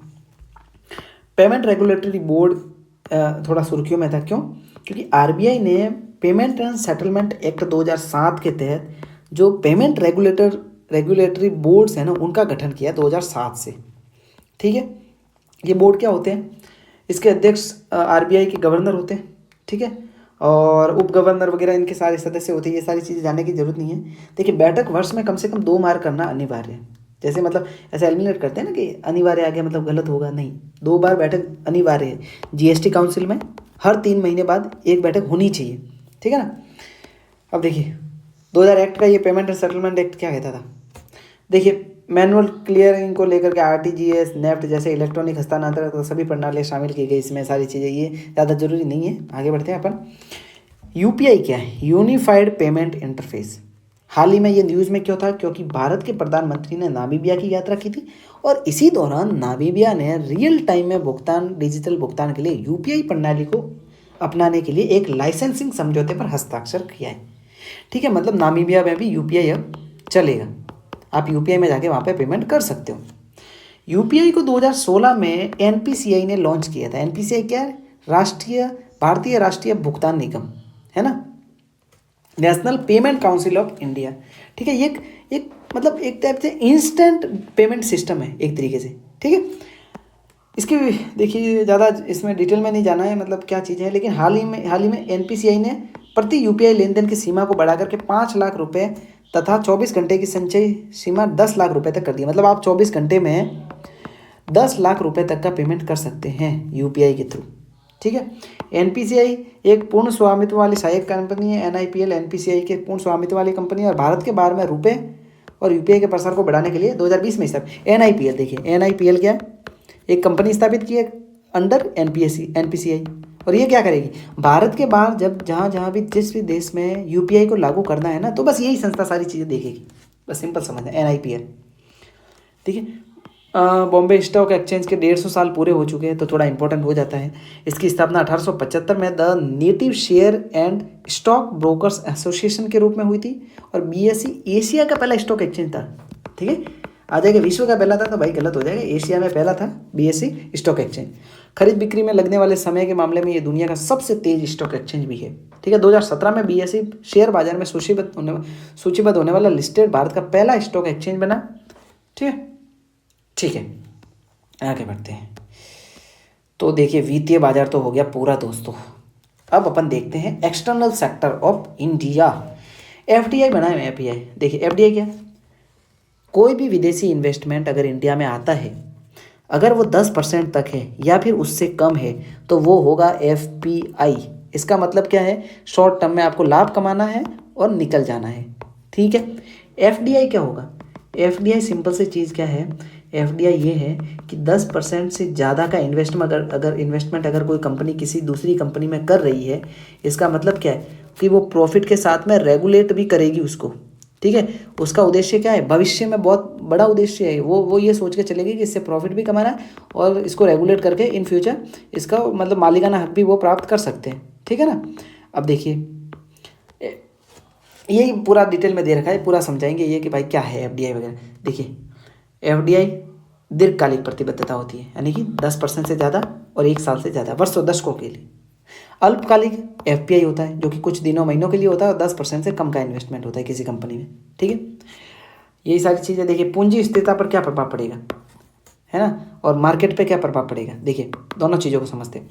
आपको पता है देखिए एफपीआई भारत में बहुत सारा विदेशी पैसा आ गया है 1 महीने के लिए, बढ़िया, मतलब सब कुछ बढ़िया चला, ग्रोथ बढ़िया दिख रही है, सब कुछ चीज़ें दिख रही है। लेकिन क्या हो गया, 1 महीने के बाद ये सारे इन्वेस्टर्स अपना प्रॉफिट लेके भाग गए अपने देश। तो इससे क्या होगा, भारत की जो स्थिरता है ना, पूंजी की स्थिरता, वो गड़बड़ा जाएगी। समझ रहे हो क्यों? क्योंकि ये हॉट मनी होती है, ये कभी भी भाग जाती है पैसा लेकर के, मतलब अपना प्रॉफिट निकाल के भाग जाएगी। तो ये मतलब इन्फ्लेशन डिफ्लेशन इसको बहुत मतलब एक स्थिर रूप में नहीं रख सकते, ये डिसबैलेंस हो जाता है मार्केट। ठीक है, इससे क्या होगा, जो इंडिया का रूपी है इसमें भी उतार चढ़ाव आएंगे, है ना, अवमूल्यन या फिर मूल्य वृद्धि ये हो सकता है इससे। ठीक है, अब भारत में बहुत सारा पैसा आएगा तो भारत का रुपया स्ट्रांग होगा, भारत से पैसा निकल गया, ठीक है, कमज़ोर हो जाएगा पैसा। ठीक है, अब एफडीआई से क्या होगा, भारत में विदेशी पैसा आ रहा है भर के और बड़े लॉन्ग टाइम के लिए इन्वेस्टमेंट हो रहा है। इससे क्या होगा, रोजगार क्रिएशन होगा, इकोनॉमिक ग्रोथ होगी, सारी चीज़ें होगी, बढ़िया बढ़िया चलेगा सब कुछ। तो ये दैनिक स्थिरता नहीं, ये लॉन्ग टर्म स्थिरता प्रदान करता है क्या, एफडीआई। और मूल्य जो अपने मुद्रा बाजार है ना, उसमें अपने रुपए के साथ में मुद्रा बाजार को भी थोड़ा स्थिर बना के रखता है, ज़्यादा डिसबैलेंस नहीं होता इसमें। ठीक है, सिंपल समझिए। अब इसको थोड़ा डिटेल में दे के रखा है इन्होंने। ठीक है, इसको आप अपने से थोड़ा पढ़ लेना। देखिए ये चीज़ें हैं, कुछ पढ़ लेना आप। स्वचालित मार्ग से ऐसे निवेश जिसमें सरकार या फिर आरबीआई की पूर्व अनुमति की जरूरत नहीं होती है, ऑटोमेटिक रूट से ये इन्वेस्टमेंट आ रहा है, ऑटोमेटिक रूट, है ना, जिसमें सरकार या फिर आरबीआई की कोई मतलब आप समझ सकते हो उनसे मतलब कोई भी अनुमति नहीं देनी है। ठीक, अब भारत में 100% एफडीआई किस किस क्षेत्र में अनुमति है उसकी। देखिए कृषि, पशुपालन, कोयला, लिग्नाइट, तेल, प्राकृतिक गैस। अब आप इस चीज़ को समझ लेना, जो हवाई अड्डे हैं ना, ग्रीन फील्ड और जो मौजूदा है ब्राउन फील्ड वाले, उनमें भी 100% है। व्यापार में है, ट्रेडिंग है, दूरसंचार सेवाएं हैं। हाल ही में भारत ने लगभग 90% एफडीआई स्वचालित मार्ग से अंतर्गत है, ये अगर पूछ ले कि भारत में 90% एफडीआई जो आता है वो ऑटोमेटिक रूट से आता है, इसमें सरकार की अनुमति लेने की जरूरत नहीं है। अपन सोचेंगे यार 90% तो बहुत ज़्यादा हो गया, ऐसा तो नहीं होगा, लेकिन ऐसा ही है भाई। भारत में एफडीआई 90% एफडीआई ऐसा है जो ऑटोमेटिक रूट से आता है। अब 10% एफडीआई कौन सा है? जो बहुत क्रिटिकल एरियाज है ना, मतलब जहाँ पे अगर विदेशी कंपनी का प्रभुत्व स्थापित हो गया तो भारत की जो मतलब एक तरीके से जो क्रिटिकल सेक्टर्स है ना वो संकट में आ सकते हैं, भारत की पकड़ उस पर कम हो सकती है। जैसे कि जैसे आप ये सोचो ना कि जैसे मान लो परमाणु ऊर्जा है, ठीक है, या फिर डिफेंस में है, लेकिन यहाँ पे कुछ पढ़ना, अपने कुछ आगे फैक्ट्स दे रखे हैं उनको आपको अच्छे से पढ़ना है। देखिए निश्चित क्षेत्र कौन कौन से, मतलब बिल्कुल बिल्कुल निश्चित है, परमाणु ऊर्जा, रेलवे, रेलवे के परिचालन में इसमें एफडीआई है ही नहीं। दूसरा लॉटरी व्यवसाय जितना भी है, ऑनलाइन लॉटरी है, गैम्बलिंग है, बैटिंग वाले कसिनोज वगैरह है, चिट फंड्स है, निधि कंपनियां हैं, उसमें ये निजी क्षेत्रों के लिए नहीं खुले हैं, है ना, इसमें निजी इन्वेस्टमेंट जीरो है। तो इन चीज़ों को देख लेना आप, ठीक है। देखिए भारत में एफडीआई सबसे ज़्यादा कहाँ से आता है, कुछ डेटा है उसको आपको ध्यान में रखना है कि 2013 से लेकर के 2025 तक लगातार एफडीआई है ना, उसके जो मूल्य है ना उसमें लगातार बढ़ोतरी हुई है एफडीआई प्रवाह में, ठीक है। सबसे बड़ा सेक्टर कौन है जो एफडीआई को मतलब आकर्षित करता है? सेवा क्षेत्र, सर्विस सेक्टर 19% एफडीआई को आकर्षित करता है। दूसरा कंप्यूटर हार्डवेयर एंड सॉफ्टवेयर, ये 16% के आसपास, और जो ट्रेड है ना वो 8% के आसपास, ठीक है। तो इसकी क्रोनोलॉजी आपको ध्यान में रखनी पड़ेगी कि कौन सा सेक्टर जो मतलब ज़्यादा से कम की तरफ, कौन कौन से सेक्टर्स है जो एफडीआई को आकर्षित करते हैं। दूसरा कौन से देश है जो भारत में सबसे ज़्यादा एफडीआई के रूप में पैसा लेकर के आते हैं? एक तो सिंगापुर सबसे टॉप पे 30%, मॉरिशस 17% और 11% यूएसए, ठीक है। अब एफपीआई अपन ने पढ़ाई था, शॉर्ट टर्म पीरियड के लिए इन्वेस्टमेंट होता है, ठीक है, 10% से कम का इन्वेस्टमेंट होता है किसी कंपनी में, है ना। और ठीक है, ये तो पढ़ ही लिया था अपन ने। देखिए रुपए का अंतर्राष्ट्रीयकरण, इंटरनेशनलाइजेशन ऑफ रूपी, इसका मतलब क्या है? देखिए रुपए का अंतर्राष्ट्रीयकरण मतलब अगर आप विदेशी व्यापार करते हो तो आपको पता है कि मोस्टली जो व्यापार होता है ना वो डॉलर में होगा, यूएस डॉलर। अगर आपके पास यूएस डॉलर है तो आप किसी भी देश में जाकर के किसी भी चीज़ को खरीद सकते हैं, बेच सकते हैं। कैसे बेचेंगे? डायरेक्ट नहीं बेच सकते। अगर इंडिया में आपको आप डॉलर लेके मार्केट में जाओगे तो दुकान वाले एक्सेप्ट नहीं करेंगे, लेकिन अगर वही डॉलर आप लेकर के जा रहे हो बैंक में और उस डॉलर के बदले आपने रुपी करेंसी ले ली, फिर व्यापार कर रहे हो तो वो लागू रहेगा। मतलब डॉलर सभी मार्केट में, सभी जितनी भी कंट्रीज है मोस्टली वहाँ पर सब जगह एक्सेप्टेबल है, ठीक है। तो अब रुपए का अंतर्राष्ट्रीयकरण का मतलब क्या है? देखिए आपको डॉलर में व्यापार करने की कोई जरूरी नहीं है, कोई अनिवार्यता नहीं है। मतलब दो देश है, मान लीजिए भारत और रसिया, ठीक है। अब भारत का कोई बैंक है जो रूस में जाकर के अपनी ब्रांच खोलेगा और उस ब्रांच में भारतीय रुपए में पैसे रहेंगे, और रूस का कोई बैंक आकर के भारत में अपनी ब्रांच खोलेगा और उसमें रूसी मनी रहेगी। तो इसी टाइप से दो खाते होते हैं, वोस्ट्रो और नोस्ट्रो। वोस्ट्रो का मतलब वो है विदेशी बैंक, वोस्ट्रो विदेशी, वोस्ट्रो विदेशी, समझ रहे? विदेशी बैंक का भारत में खाता, ठीक है। अब ये किस तरीके से काम करते हैं इसको भी मैं समझाऊंगा थोड़ा। पेन दूसरी कर लेता हूँ, एक मिनट। देखिए वोस्ट्रो यानी विदेशी खाता, विदेशी बैंक जिसका भारत में खाता है, और नोस्ट्रो यानी घरेलू बैंक का खाता विदेशों में। अब देखिए क्या होता है, अब मान लीजिए रूस ने अपने से मान लीजिए 100 रुपये का तेल खरीदा, ठीक है, और अपन ने क्या किया, सॉरी मतलब रूस से अपन तेल भी खरीदते हैं तो अपन वो मतलब एकदम क्या कहते हैं, रियल लाइफ वाला एग्जांपल लेते हैं। रूस से अपन ने 100 रुपये का तेल खरीदा, तो या तो आप अपने पास रूसी मनी होनी चाहिए या फिर डॉलर होना चाहिए, लेकिन आप उस रुपए को रूपी पेमेंट ही करेंगे। जहाँ पे अपना खाता है ना, नोस्ट्रो खाता, उसमें मान लीजिए 100 रुपये डाल दिए। अब जब रूस को अपने से कोई चीज़ चाहिए होगी ना, उसी 100 रुपये का वो यूज़ कर लेता है। बस सिंपल सा खेल है नोस्ट्रो और वोस्ट्रो का, ठीक है। ठीक है भाई, आगे बढ़ते हैं। अब देखिए मुद्रा की परिवर्तनीयता क्या होती है। इसका अर्थ ये होता है कि किसी भी देश की मुद्रा को बाजार शक्तियों के द्वारा निर्धारित विनिमय दर पर विदेशी मुद्रा में स्वतंत्र रूप से बदला जाना। सिंपल भाषा में समझिए कि अपनी कंपनी विदेशों में जाकर के कितना भी एसेट्स या फिर संपत्तियां परिसंपत्तियां खरीद सकती है उसमें कोई इतना मतलब कोई सीमा निर्धारित नहीं है कि भाई तुम्हें इतना ही पैसा लेकर के जाने देंगे, क्योंकि भाई बैंक इतना पैसा नहीं देगी। क्यों? क्योंकि अपनी मुद्रा का अवमूल्यन हो जाएगा, तो उसमें कुछ लिमिट्स होती है। अब जो चालू खाता व्यापार है ना, चालू खाता एक्सचेंज है ना, वो तो अनलिमिटेड है, उस पर तो कोई रिस्ट्रिक्शन नहीं है। लेकिन पूंजी खाते में है। क्यों? क्योंकि मतलब देखिए, पूंजी खाता परिवर्तनीयता क्या होती है कि बिना किसी बाधा के निवेश से संबंधित लेन देन की स्वतंत्रता। भारत में ये आंशिक रूप से परिवर्तनशील है। क्यों? क्योंकि अगर मान लीजिए ये पूर्ण स्वतंत्रता हो दे अपन, तो कोई भी देश आकर के अपने भारतीय एसेट को किसी को भी खरीद लेगा, इसमें कोई मतलब रिस्ट्रिक्शन नहीं होंगे। तो इससे क्या होगा? भारतीय एसेटों में कमी आ जाएगी, है ना, भारतीय कंपनियों पर ऊपर विदेशी प्रभुत्व स्थापित हो जाएगा। इसीलिए जो पूंजी खाता परिवर्तनीयता है ना, उसको आंशिक रूप से ही स्वतंत्रता दे रखी है। ठीक है ना। और देखिए ये क्या कहते हैं, रुपए के अंतर्राष्ट्रीयकरण के लिए और क्या क्या इनिशिएटिव हुए। मुद्रा विनिमय समझौते होते हैं द्विपक्षीय दूसरे देशों के साथ में। श्रीलंका में रुपए को मतलब विदेशी मुद्रा के रूप में मान्यता प्राप्त मिल गई है ना। और रुपए के मूल्य वर्ग के जो बॉन्ड जारी किए जाते हैं, जैसे मसाला बॉन्ड है ना, विदेशों में भारतीय रुपए में मतलब उस ऋण को या फिर बॉन्ड को लागू करना। ठीक है। अब देखिए, नीर और रीर, ये दो कंसेप्ट है, अच्छे से समझना, एग्जाम में पूछे गए, PYQ देख लेना आप। ठीक है। देखिए, रीर क्या होता है? Real exchange rate, effective exchange rate. ठीक है। और नीर नॉमिनल इफेक्टिव एक्सचेंज रेट। देखिए, रीर क्या होता है? रील है ना, रियल मतलब उस पर इन्फ्लेशन को माइनस कर दिया। ठीक है। और नीर मतलब नॉमिनल मतलब इसमें से इन्फ्लेशन को माइनस नहीं किया है, बस सिंपल से समझ लो। एक्सचेंज रेट अगर रियल होगी तो वो एकदम मतलब एक तरीके से आधार वर्ष के मतलब बेस बना करके होगी, है ना, उसमें से इन्फ्लेशन को माइनस कर देंगे। और नीर में क्या होगा कि इन्फ्लेशन भी जुड़ा हुआ है, तो वो ऑब्वियसली उसकी एक्सचेंज रेट एकदम प्रभावी आपको जो डेटा मिलना चाहिए वो नहीं दे पाएगा। रेमिटेंस टैक्स थोड़ा न्यूज़ में था। क्यों? क्योंकि देखिए,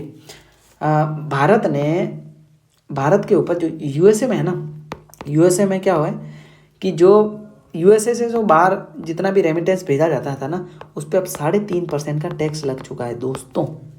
और इसका घाटा क्या होगा? 1 जनवरी 2026 से लागू होगा।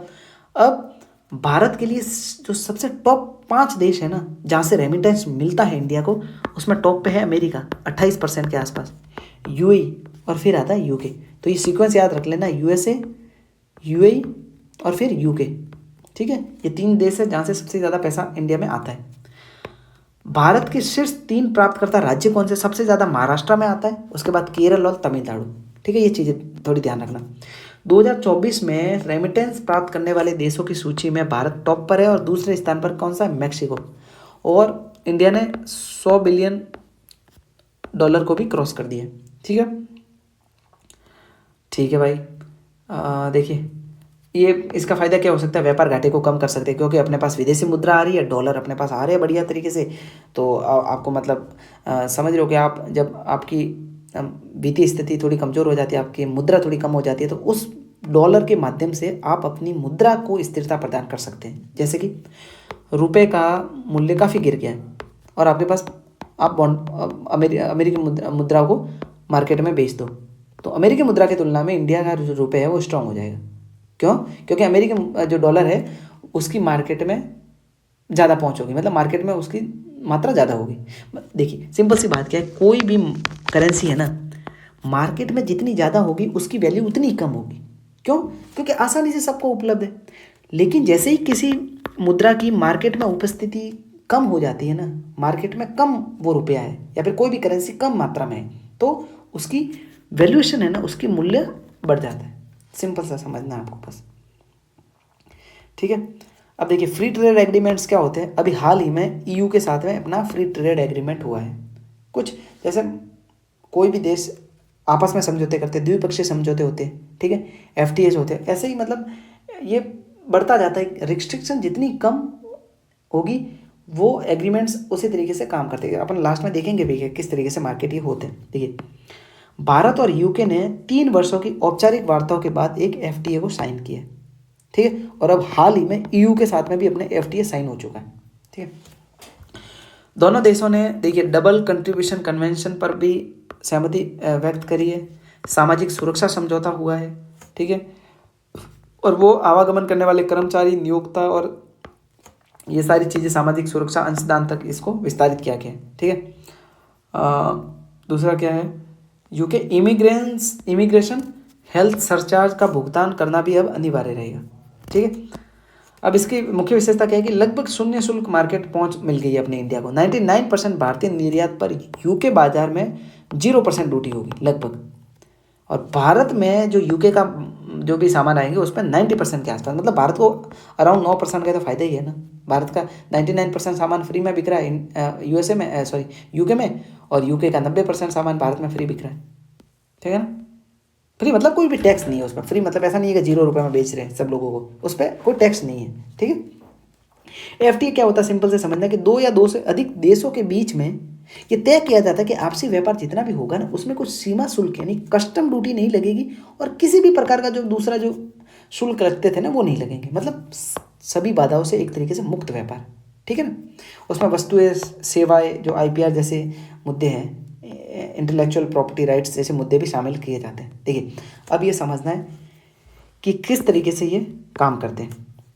देखिए, सबसे बड़ा जो समझौता होता है ना, जो आर्थिक संघ होते हैं, आर्थिक संघ यानी आप देख लीजिए ईयू है ना, ये साझा बाजार और आर्थिक संघ वाली कैटेगरी में आते हैं। मतलब बहुत सारे देशों ने मिलकर के ये तय किया, जैसे यूरोपीय कंट्रीज सब ने मिलकर तय किया कि अपने बीच में जितना भी व्यापार होगा एक तरीके की नीतियाँ लागू होगी, ठीक है। तो वो होता है आर्थिक संघ साझा बाजार। फिर सेसा सेपा होते हैं, मतलब व्यापक आर्थिक सहयोग समझौता और व्यापक आर्थिक भागीदारी समझौता, ये 2 होते हैं। मुक्त व्यापार समझौता थोड़ा कम देशों के बीच में होता है, ज़्यादा व्यापक नहीं होता है। और फिर प्राथमिकता व्यापार समझौता है ना, मतलब एक किसी देश को आप प्राथमिकता दे रहे हो व्यापार में, मतलब भारत में एक स्पेसिफिक राष्ट्र का अगर कोई सामान बिकेगा तो वो इस कॉस्ट पे या फिर कम कॉस्ट पे या फिर फ्री ऑफ कॉस्ट पे, मतलब उस पर कोई शुल्क नहीं लगेगी, ठीक है ना। ये इस तरीके से काम कर दीजिए, ठीक है। भारत यूरोपीय मुक्त व्यापार संघ का व्यापार और आर्थिक भागीदारी समझौता टेपा, ठीक है, ये 1 अक्टूबर 2025 से प्रभावी हो गया है। क्या, भारत यूरोपीय मुक्त व्यापार संघ, इफ्टा, ठीक है। इसमें कौन कौन से देश शामिल है, देखिए यूरोप आया, मतलब देखिए आपको यहाँ पे कंफ्यूज कर सकता है कि अभी हाल ही में ये जो समझौता हुआ उसमें कौन कौन से देश शामिल है या फिर कौन सा देश शामिल नहीं है। तो इसमें सिर्फ 4 देश हैं वो शामिल है, आइसलैंड, लिंक्टेनस्टीन, नॉर्वे, स्विट्जरलैंड, ठीक है। अब इसमें मेन यूरोप मतलब जो बड़े देश है, जर्मनी, ये सारी चीज़ें, ये कोई भी शामिल नहीं है। सिर्फ 4 देश हैं, इनको ध्यान रखना है कि इफ्टा में ये सिर्फ 4 देश हैं। उपरोक्त देशों में स्विट्जरलैंड भारत का सबसे बड़ा व्यापारिक भागीदार है, ठीक है, और नॉर्वे उसके बाद में आता है, ठीक है। ठीक है भाई, ये सारे जो टारगेट्स है ना ये तो याद करने की जरूरत नहीं, बस ये याद रखना कि ये 4 देश है कौन कौन से, आपको पता होना चाहिए, ठीक है। एक्सपोर्ट प्रमोशन मिशन ज़्यादा ज़रूरी तो है नहीं, ठीक है। निर्यात प्रोत्साहन को लेकर के ये बनाया गया है, ठीक है। और इसको डीजीएफटी जो विदेश व्यापार महानिदेशालय है वो कार्यान्वित करेगा। और निर्यात प्रोत्साहन का उद्देश्य क्या है, देखिए किफ़ायती व्यापार होना चाहिए, वैश्विक बाजारों में भारतीय उत्पादों की सुलभ पहुंच होनी चाहिए, है ना। ये सारी चीज़ें अच्छे से व्यापार करें, इसलिए ये सारी ये बनाया है निर्यात संवर्धन मिशन, ठीक है। और भारत का निर्यात क्षेत्र 2024-25 में जीडीपी का 21% योगदान देता है, ठीक है। तथा भारत के कुल निर्यात में 45% योगदान किसका, एमएसएमई का। ये ध्यान रखने वाला डेटा है कि भारत के टोटल निर्यात में 45% जो निर्यात होता है ना वो एमएसएमई से बने हुए उत्पादों का होता है, ठीक है। ठीक है भाई, तो एक्सटर्नल सेक्टर अपना हो गया पूरा। अब आते हैं अपन ग्रोथ एंड डेवलपमेंट के ऊपर, ठीक है। देखिए, समृद्धि और विकास को सिंपल डेफिनेशन में समझिए, एक तो होती है ग्रोथ, एक हो रहा है डेवलपमेंट, ठीक। विकास में सिंपल सी चीज़ है, मात्रात्मक चीज़ है कि किसी की हाइट बढ़ रही है मतलब उसका विकास हो गया। कैसा विकास हो गया, शारीरिक विकास हो गया। लेकिन समृद्धि क्या होगी, मतलब आपकी एज बढ़ने के साथ साथ आप में बुद्धि कौशल सारे विकसित हो रहे, इसका मतलब हो रहा है समृद्धि। अब इसको जीडीपी के संदर्भ में समझना है, ठीक है। अब देखिए ये माइक्रो इकोनॉमिक्स है, यहाँ से सवाल बनते नहीं है तो इसको अपन नहीं पढ़ेंगे। डिमांड एंड सप्लाई वाली जो साइकिल से सारी चीज़ें कि किसी वस्तु की डिमांड ज़्यादा है तो उसकी प्राइस भी ज़्यादा हो जाती है, लेकिन जैसे ही किसी वस्तु की सप्लाई ज़्यादा है, अगर सप्लाई मार्केट में ज़्यादा होगी तो उसकी आसानी से उपलब्ध होगी चीज़, तो उसका मूल्य कम हो जाता है, ठीक है। ये डिमांड सप्लाई वाला साइकिल है, सिंपल से समझना है। किसी वस्तु की अगर मार्केट में डिमांड ज़्यादा है, बढ़ गई डिमांड, तो उसकी प्राइस, उसका जो मूल्य है ना वो बढ़ जाता है, कीमत बढ़ जाती है। लेकिन अगर सिंपल और समझना है, डिमांड की वजह से भी मूल्य बढ़ गया और एक सप्लाई कम कर दो, सप्लाई कम कर दी, डिमांड उतनी ही रही तो भी उसका मूल्य बढ़ जाएगा। क्यों? क्योंकि भाई मार्केट में वस्तु कम हो गई। और उसका उल्टा आप समझ सकते हैं कि डिमांड कम हो गई तो वैल्यू कम हो जाएगी, उसकी वैल्यू नहीं मतलब प्राइस कम हो जाएगी, उसका कीमत कम हो जाएगी, और सप्लाई ज़्यादा होगी तो उसकी कीमत वैसे भी कम हो जाएगी, ठीक है ना। तो ये एक माइक्रो इकोनॉमिक्स है, तो ये ज़्यादा इंपॉर्टेंट नहीं है, तो अपन उसको मतलब इतनी वैल्यू नहीं देंगे, क्योंकि 6-7 सालों में सिर्फ एक ही सवाल आ रहा है, तो इसका कोई ज़्यादा औचित्य है नहीं, ठीक है ना।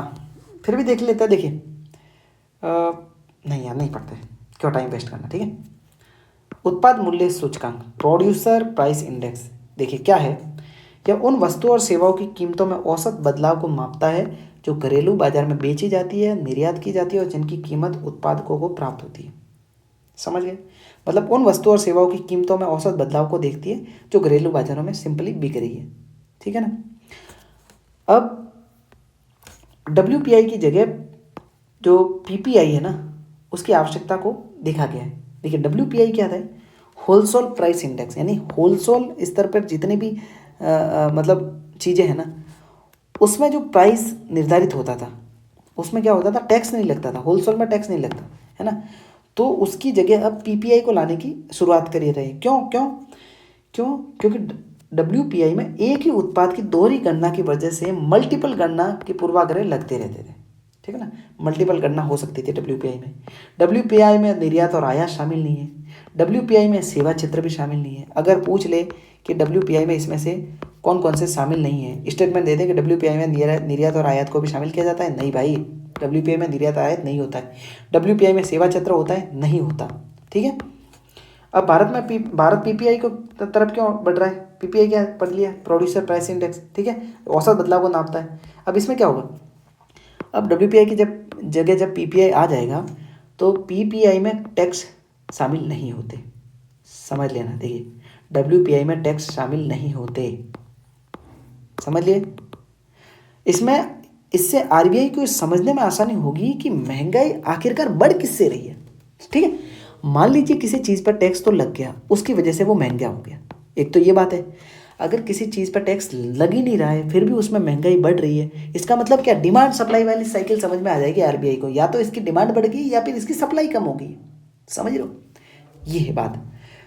समय से पहले संकेत मिल जाएगा। PPI महंगाई के संकेत को WPI और जो CPI है ना, कंज्यूमर प्राइस इंडेक्स, उससे पहले दे देता है, इसलिए ये एक अर्ली वार्निंग सिस्टम की तरह काम करेगा।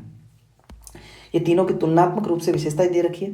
देखिए टैक्स संरचना में देख लेते हैं कि थोक व्यापारियों द्वारा चुकाए गए कर भी शामिल होते थे। मैंने पहले बोल दिया था कि टैक्स शामिल नहीं है, लेकिन जो थोक व्यापारी है ना, वो जो टैक्स चुकाते थे वो इसमें शामिल होते थे।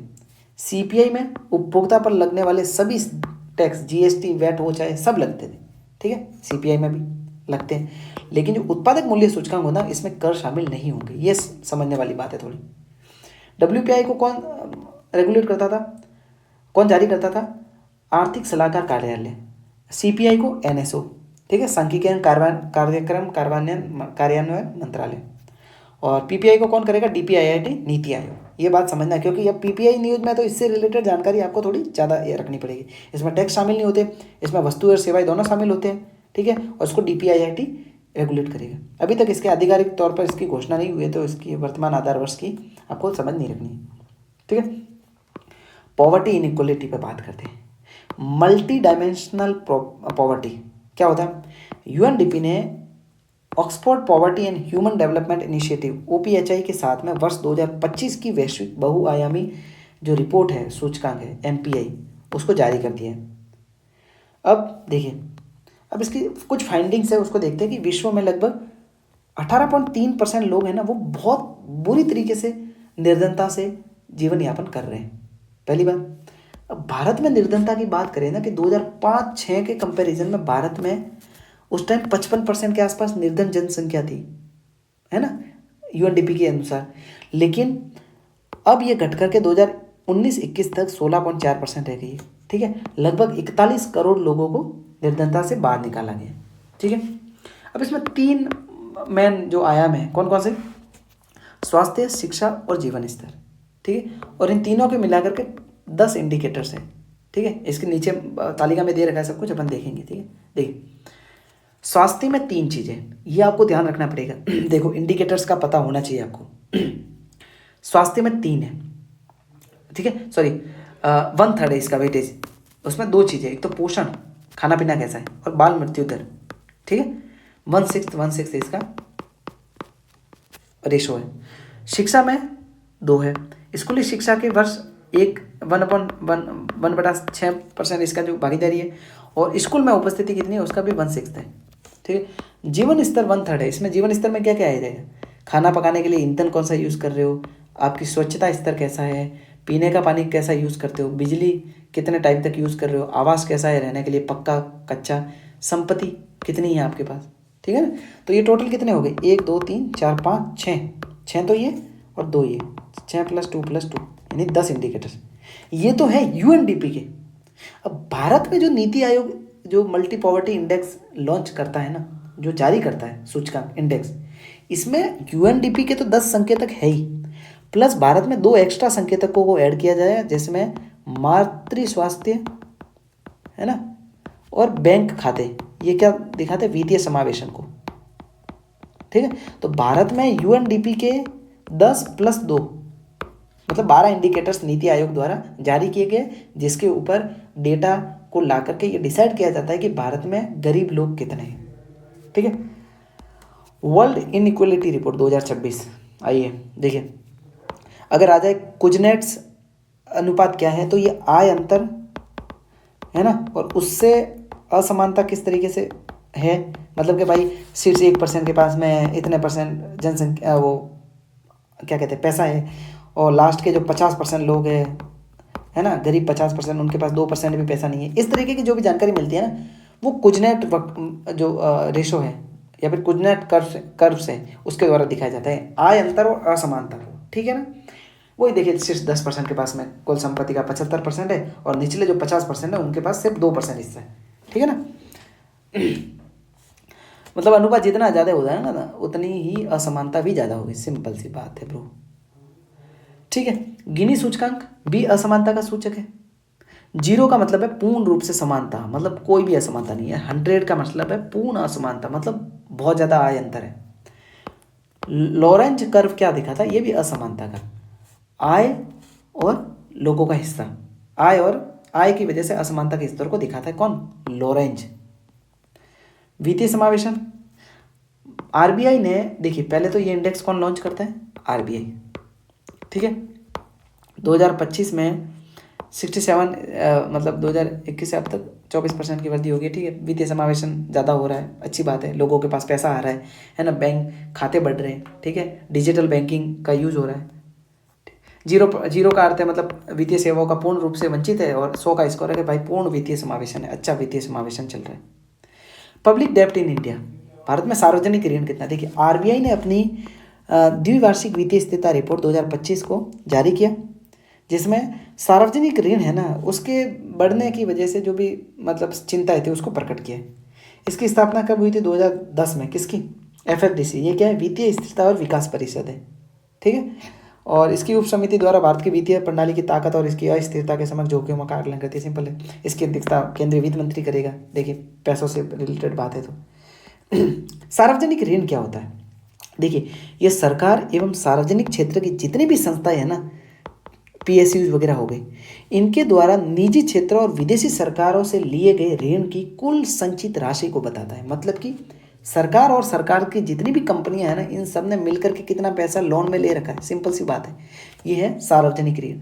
और आरबीआई ने अभी चिंता क्यों व्यक्त की? क्योंकि इसकी जो ये जो संख्या है ना, ये जो लोन है ना, ये बढ़ रहा है। तो भाई कोई भी सरकार डिफॉल्ट मतलब पैसा उसके ऊपर लोन बढ़ रहा है तो डिफॉल्ट होने के चांसेस बढ़ जाएंगे। सिंपल सी बात है। देखिए हालांकि अच्छी बात यह है कि जितना भी सरकारों के पास या फिर जो PSUs है ना, उनके पास जितना भी लोन है उसमें से अराउंड अराउंड 97% जो लोन है वो तो आंतरिक है, मतलब भारत की कंपनियों से ही लोन लिया है या फिर भारत के जो कॉरपोरेट्स हैं वहीं से ले लिया है। लेकिन अराउंड 3.5% के आसपास जो ऋण है ना वो विदेशी है। तो मतलब अच्छी बात है, अगर अपने ऊपर विदेशी ऋण कम है तो अपना उत्तरदायित्व कह सकते हैं वो ज़्यादा मतलब कम हो जाता है। अपन अपने स्तर पे देश में तो संभाल सकते हैं चीज़ों को, लेकिन विदेशी सरकार का प्रभुत्व अपने ऊपर कब होगा, जब अपन ने उससे लोन ले रखा होगा, ठीक है ना। और अगर जो विदेशी 3.5% लोन है ना उसमें से भी सबसे ज़्यादा अमेरिकी डॉलर में 54% के आसपास, और उसके बाद में भी भारतीय रुपये में ये 30% के आसपास, ठीक है ना, मसाला बॉन्ड वगैरह आदि जारी करके।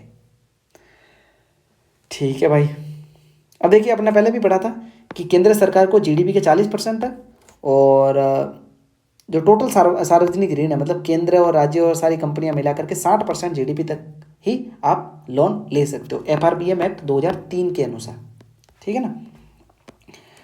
अब ये कारण वगैरह अपने को ज़्यादा पढ़ने नहीं है, ठीक। अमृत मिशन क्या था?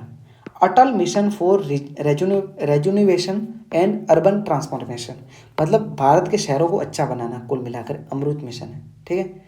उसको क्या 10 साल पूरे हो गए, तो 10 साल पूरे हो रहे किसी भी चीज़ को तो भाई वो इम्पोर्टेंट हो जाता है। कौन सा मंत्रालय? आवास एवं शहरी कार्य मंत्रालय, केंद्र प्रायोजित योजना है, मतलब इसमें राज्यों का भी योगदान रहेगा, ठीक है। 60-40 के आसपास इस तरीके से, है ना। 2021 में अमृत 2.0 में विलय कर दिया और शहरी परिवहन को घटक को इसके दायरे से बाहर रखा गया। देखिए शहरी परिवहन था ना, उसको 2.0 में घटा दिया गया, मतलब बाहर कर दिया गया, शहरी परिवहन को अब अलग तरीके से रेगुलेट किया जाएगा। अमृत 2.0 में केवल जल और सीवरेज पर केंद्रित है, सिंपली समझना।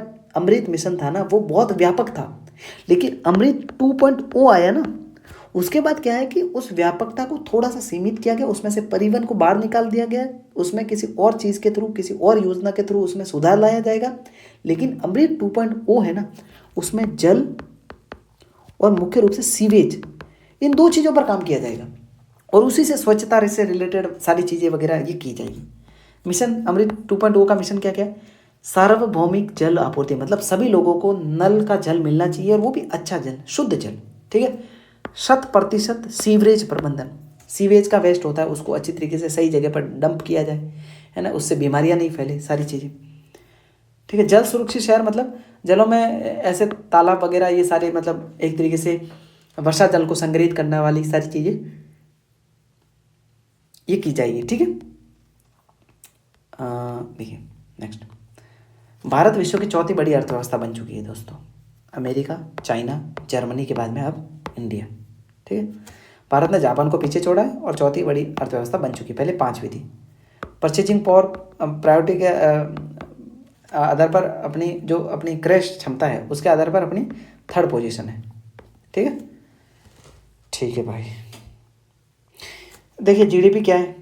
एक निश्चित अवधि, आमतौर पर 1 साल में किसी भी देश की जो टेरिटरी है उसके अंतर्गत जितने भी चीज़ें उत्पादित हुई है, जितनी भी सेवाएं उत्पादित हुई है, उनका जो अंतिम मूल्य होगा, अंतिम मूल्य मतलब कि जब वो किसी उपभोक्ता के हाथ में आ गया, मिडल में नहीं, आपने मतलब थोक विक्रेता से दुकानदार ने खरीदा तो वो मूल्य काउंट नहीं होगा। दुकानदार ने लास्ट उपभोक्ता को कब बेचा, किस मूल्य पे बेचा, उन सारे मूल्यों को ऐड कर करके जब फाइनल मूल्य तय होता है ना, जितना टोटल बिका सामान, वो सामान होता है GDP, ठीक है। इसको कैलकुलेट करने की 2-3 विधियाँ हैं। उत्पादन यानी मूल्यवर्धन, यानी कि हर स्तर पर जो मूल्य कितना वृद्धि हुआ है, मतलब मान लो थोक विक्रेता 10 रुपये, थोक विक्रेता ने 10 में बनाया, उसको 12 में बेचा दुकानदार को +2, और उसने दुकानदार ने 15 में बेच दिया +3, तो ये होगा मूल्यवर्धन, यानी इतनी GDP होगी, ठीक है।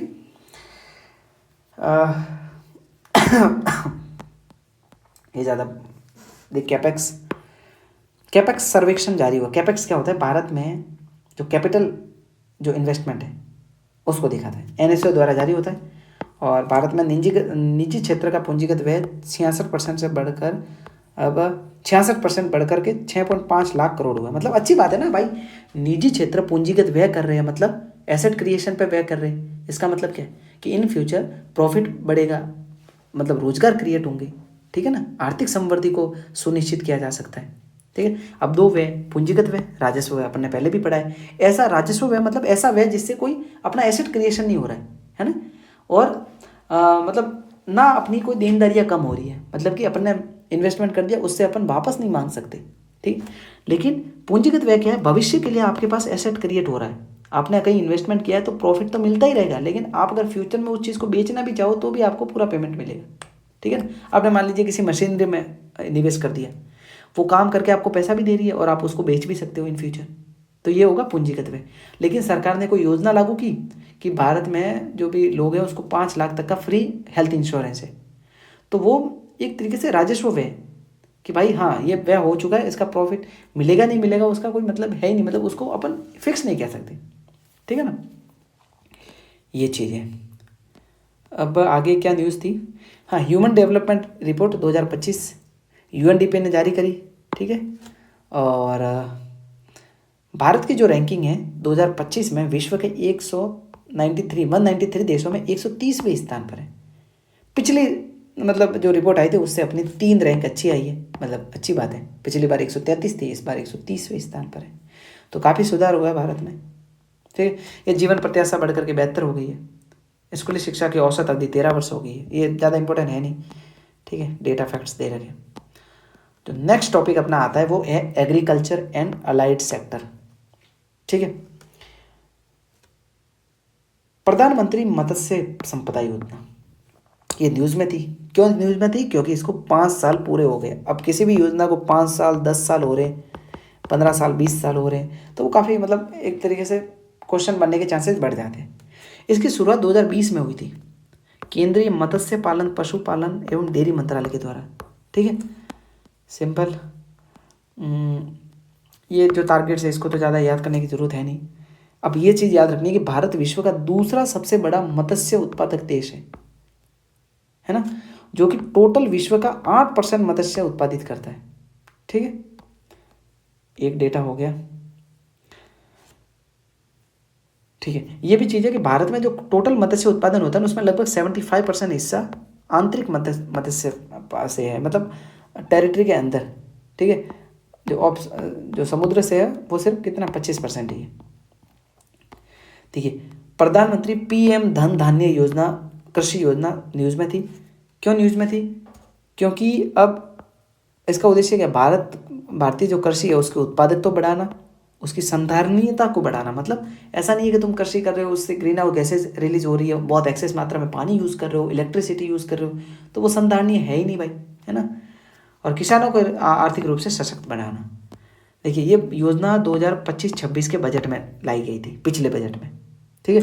और ये नीति आयोग का जो मतलब आकांक्षी जिला कार्यक्रम है ना, एस्पायरिंग डिस्ट्रिक्ट्स, ठीक है, उसके तहत इसको मतलब लागू किया गया है, ठीक है। यह योजना 11 मंत्रालय और जो 36 जो मौजूदा कृषि योजना है ना सभी को इंटीग्रेटेड करती है। मतलब अलग अलग अब योजना नहीं है, इसमें सारी शामिल हो गई। किसान सम्मान निधि भी इसी के अंतर्गत आ गई। PMFBY है, प्रधानमंत्री फसल बीमा योजना, वो भी आ गई। कृषि सिंचाई योजना, ये सारी योजना एक ही अम्ब्रेला योजना के नीचे आ गई सभी, ठीक है ना। इसके मुख्य घटक कौन कौन से, क्या क्या उद्देश्य है? देखिए, खाद्यान्न में दलहन तिलहन इसके उत्पादन में पूर्ण आत्मनिर्भरता प्राप्त करना, फसल की पैदावार को 20 से 30% तक बढ़ाना, ठीक है। कृषि की मानसून पर निर्भरता को कम करना, कैसे करोगे? ड्रिप सिस्टम, स्प्रिंकल सिस्टम लगाना, ठीक है। भंडारण व्यवस्था अवसंरचना को अच्छे से करना। वर्ष 2030 तक जो किसानों की इनकम है उसको 2 गुना करना। महिला और युवा और उससे जो संबंध क्षेत्र है ना उसको एकीकृत करके सहायता प्रदान करना, मशीनीकरण करना, जैविक खेती को प्रोत्साहन देना, ये सारे इसके घटक है। मंत्रालय कौन सा? वही कृषि एवं किसान कल्याण मंत्रालय। 6 वर्षों के लिए 24,000 करोड़ रुपए के वार्षिक बजट के साथ में 1.44 लाख करोड़ का प्रावधान किया गया। 6 सालों के लिए हर साल 24,000 करोड़ रुपए दिए जाएंगे इस योजना को, ठीक है। ये चीज़ें हैं। अब आगे बढ़ते हैं। कमान क्षेत्र जल प्रबंधन का आधुनिकीकरण, देखिए ये ज़्यादा जरूरी है नहीं। दलहन आत्मनिर्भरता योजना, ये पढ़ते हैं, ठीक है। दिसंबर 2027 तक घरेलू उत्पादन को बढ़ावा देना, आयात निर्भरता कम करना और आत्मनिर्भरता प्राप्त करना। देखिए कुछ इंपॉर्टेंट फैक्ट्स हैं जो आपको याद रखने जरूरी है। देखिए, भारत विश्व का सबसे बड़ा दलहन उत्पादक भी है उपभोक्ता भी है और आयातक भी है। समझ रहे हो? मतलब भारत में सबसे ज़्यादा दाल उत्पन्न होती है, लेकिन खाते भी सबसे ज़्यादा है भारत में, उसका उपभोग भी बहुत ज़्यादा हो रहा है, विश्व में प्रथम स्थान पर है। और इतना उपभोग होने के बाद में आयात भी सबसे ज़्यादा भारत ही करता है। मतलब कितनी दाल खाओगे यार भाई, मर जाओगे।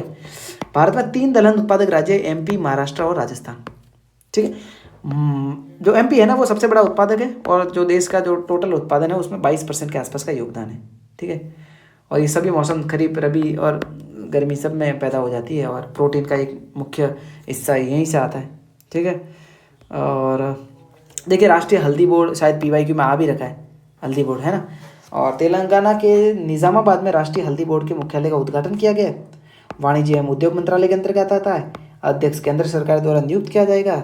हल्दी के बारे में ये कुछ जानकारी है। गोल्डन स्पाइसेस भी कहते हैं इसको।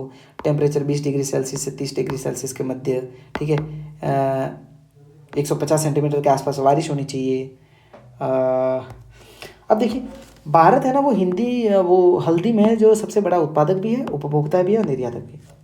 ये भी बढ़िया है। दालों के साथ साथ ये जो हल्दी है ना उसमें भी सेम सीन है। उत्पादक भी सबसे बड़ा ज़्यादा, उपभोक्ता भी सबसे बड़ा, और निर्यातक, सॉरी वहाँ आयातक था या निर्यातक है। ठीक है, सॉरी। वैश्विक हल्दी उत्पादन का 70% हिस्सा भारत से उत्पादित होता है। भारत में 30 किस्में पाई जाती है इसकी। ठीक है। भारत की 62% से अधिक हिस्सेदारी वैश्विक व्यापार में है हल्दी में। ठीक है। जीआई टैग में सांगली हल्दी है, वाईगांव हल्दी है महाराष्ट्र की, ईरोड मंजल हल्दी है तमिलनाडु की, लाकाडोंग हल्दी है मेघालय की। इनको जीआई टैग भी मिल रखा है। और भारत के लिए प्रमुख बाजार है, सबसे ज़्यादा बांग्लादेश में जाती है, यूएई में जाती है, यूएसए में जाती है, फिर मलेशिया में। ठीक है। एम एस स्वामीनाथन की 100वीं जयंती है। देखिए इंपॉर्टेंट है, 100वीं जयंती है, बर्थ एनिवर्सरी है, तो ऑब्वियसली इनका योगदान जरूर याद किया जाएगा। हरित क्रांति के जनक कहा जाते हैं इनको। ठीक है। नॉर्मन बोरलॉग थे ना, उनके साथ मिलकर के भारत में हरित क्रांति की शुरुआत करी थी। ठीक है। और अब हरित क्रांति क्या थी तो आप सभी को पता ही है ना। इनको उपलब्धियाँ देख लेते हैं। इनको भारत रत्न मिला था 2024 में, मरणोपरांत, है ना, मरने के बाद।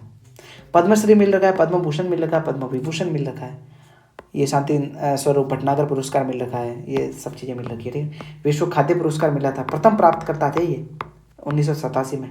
रेमन मैग्सेसे पुरस्कार मिल रखा है 1971 में। देखिए, अब कुछ फसलें और कुछ जो जीव है ना वो न्यूज़ में थे, उनको पढ़ना है। मखाना क्या न्यूज़ में, भारत के मखाना निर्यात को बढ़ावा देने के लिए एक रिपोर्ट जारी की गई, जिसमें बिहार के पटना में संपन्न हुई अंतर्राष्ट्रीय क्रेता विक्रेता बैठक में ये जारी की गई थी। देखिए, मखाना क्या है, एक फॉक्स नट को सामान्यतः मखाना के रूप में जाना जाता है। और ये विशेष रूप से महत्वपूर्ण क्यों है, क्योंकि एक जलीय पुष्प फल है। मतलब जल में पैदा होता है फूल के रूप में, और जड़ों में है ना, जड़ों में पानी के अंदर इसके बीज होते हैं। ठीक है ना। एक बार आप फोटो सर्च करके देखना किस तरीके से होते हैं। ब्लैक डायमंड के रूप में इनको जाना जाता है। उष्णकटिबंधीय और उपोष्णकटिबंधीय जलवायु में अच्छे तरीके से विकसित हो सकते हैं, इसलिए दक्षिण पूर्वी एशिया और पूर्वी एशियाई देशों में ये सबसे ज़्यादा पाए जाते हैं। भारत में सबसे ज़्यादा बिहार में ये पाया जाता है। ठीक है। मिथिला मखाना था ना, मिथिला मखाना, उनको 2022 में जीआई टैग मिला था। और मखाना की कुल वैश्विक आपूर्ति में भारत की 90% भागीदारी है भाई। मतलब विश्व स्तर पर जितना भी मखाना निर्यात हो रहा है ना उसमें भारत 90% निर्यात करता है, और जिसमें से अकेले बिहार में से 85 से 90% तक का योगदान है। ठीक है। और जो कि मतलब इतना निर्यात करते हुए भी बिहार में से टोटल 1 से 2% ही निर्यात हो रहा है ओनली, तो भी ये विश्व का 90% है भाई। बढ़िया है यार। एंटी एजिंग के गुण पाए जाते हैं। ठीक है। अल्प वसा वाला खाद्य है, लो फैट। रेशम, देखिए भारत में जो रेशम की चारों किस्में हैं ना वो सभी पाई जाती है, और ये एकमात्र ऐसा देश है जिसमें चारों किस्में पाई जाती है। भारत ने दुनिया के दूसरे सबसे बड़े रेशम उत्पादक और सबसे बड़े उपभोक्ता के रूप में अपनी स्थिति मजबूत करके रखी हुई है। ठीक है। कौन कौन से जो प्रकार है इसके, शहतूत रेशम जिसे मलबरी सिल्क भी कहते हैं, टसर रेशम, कोसा कहते हैं, एरी सिल्क और मुगा सिल्क। एरी सिल्क एक ऐसा सिल्क है जिसे अहिंसा सिल्क भी कहते हैं। क्यों? क्योंकि रीलिंग के दौरान इसमें कोई रेशम के कीड़े नहीं मारे जाते। ठीक है, ये ध्यान रखना। कपास आपने देखिए एग्रीकल्चर में पढ़ा ही रखा होगा, इसको वाइट गोल्ड कहते हैं। ठीक है। और भारत में कपास विश्व में भारत है ना, विश्व में कपास उत्पादन में दूसरा सबसे बड़ा देश है। फर्स्ट पे चाइना है। एकमात्र ऐसा देश है जहाँ कपास की सभी 4 किस्में पाई जाती है। कपास की भी 4 किस्में याद रखना पड़ेगा। ठीक है। कौन कौन सी है गूगल करके देख लेना आप एक बार। इसको देखिए, खेती के लिए उच्च तापमान चाहिए, हल्की वर्षा चाहिए और 210 पाला रहित दिन, मतलब पाला नहीं पड़ना चाहिए, ड्यू नहीं आना चाहिए एक तरीके से, ठीक है। अफीम की खेती, केंद्र सरकार ने अफीम की खेती के लिए वार्षिक लाइसेंसिंग नीति 2025-26 की घोषणा की है और ये किससे रेगुलेट होती है? एनडीपीएस एक्ट 1985, ठीक है ना। भारत में अफीम की खेती देखिए एमपी, राजस्थान, उत्तर प्रदेश के कुछ क्षेत्रों में होती है और इसे लाइसेंस जारी करने के बाद ही इसकी खेती कर सकते हो, ठीक है।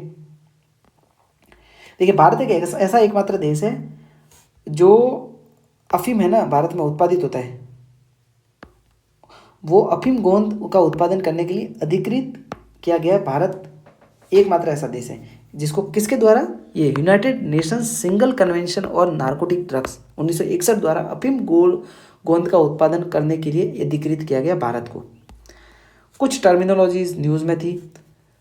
भारतीय पहल क्या है? भारतीय सिंपल ये है कि कृषि स्टार्टअप जितने भी हैं ना उनको समर्थन करना है, उनके निर्यात को बढ़ावा देने के लिए लाया गया है।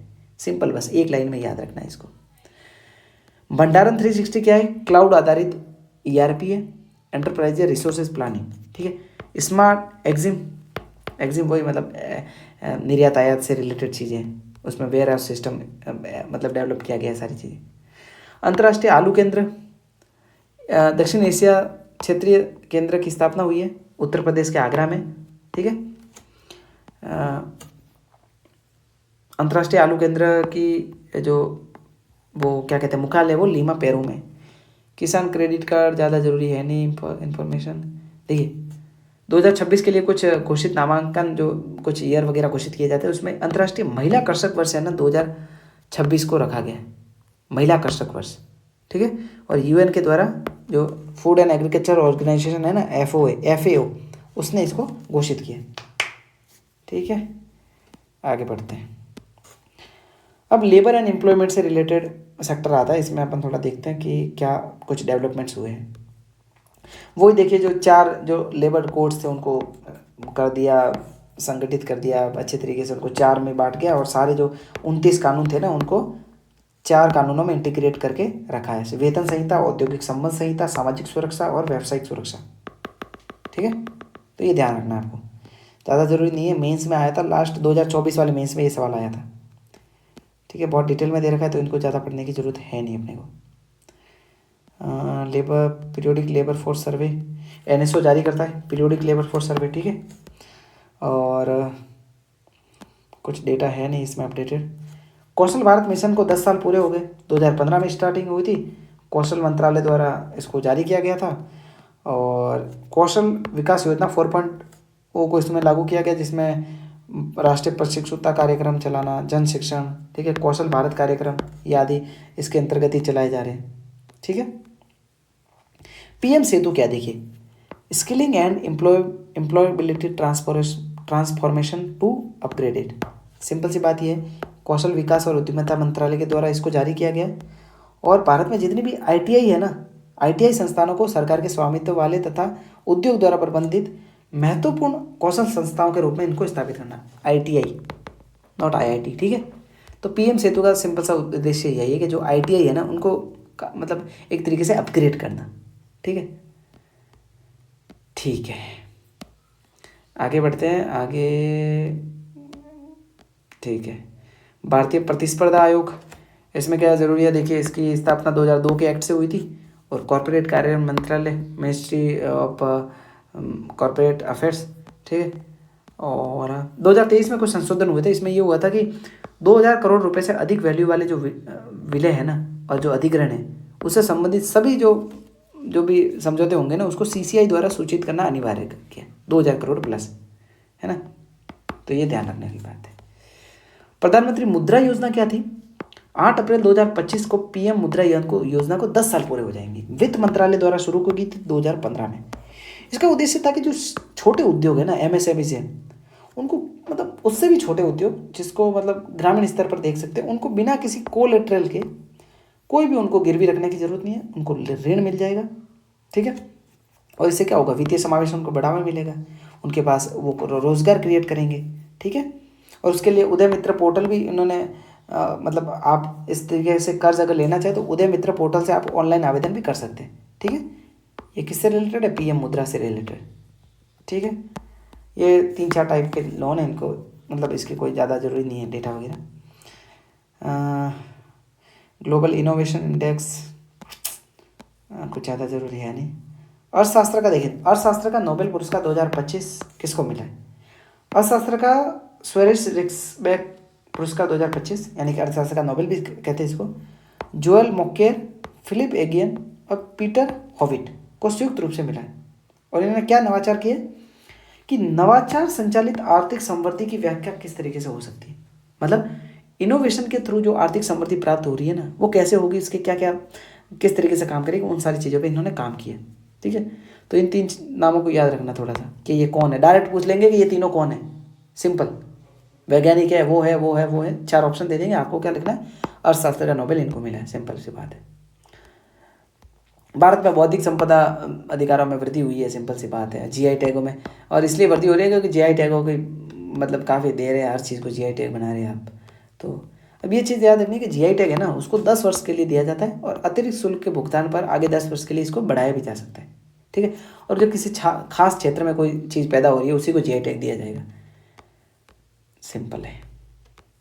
देखिए अब कुछ टर्मिनोलॉजी है, काफ़ी इंपॉर्टेंट है। रिवर्स फ्लिपिंग क्या होता है? कोई स्टार्टअप है, ठीक है, जो पहले किसी अन्य देश में पंजीकृत था, लेकिन अब अपना जो मुख्य गंतव्य था ना, वो वापस अपने देश में स्थानांतरित था। मतलब भारत की कोई कंपनी है, वो यूएसए में स्थापित हुई थी, लेकिन अब वो वापस ही भारत में आ रही है, बस सिंपल है रिवर्स फ्लिपिंग। सीएसआर आपको पता है यार, कितनी बार पढ़ा है, कंपनी एक्ट 2013 से इसको स्थापित किया गया था। और भारत विश्व का पहला ऐसा देश है जिसने सीएसआर कार्यों को अनिवार्य करने वाला कानून बना दिया। सिंपल है भाई, सीएसआर आपको करना ही पड़ेगा। और इसके लिए शर्तें क्या है कि कंपनी की कुल संपत्ति 500 करोड़ या उससे अधिक होनी चाहिए, कंपनी का वार्षिक कारोबार 1000 करोड़ प्लस का होना चाहिए, और कंपनी का नेट प्रॉफिट 5 करोड़ या उससे अधिक होना चाहिए। तो उसका कितना परसेंट? 2%। पिछले 3 सालों का औसत जो आपका प्रॉफिट हो रहा है उसका 2% रुपये आप किसी ऐसे सामाजिक काम में लगाइए जिसकी वजह से जो सो कॉल्ड मतलब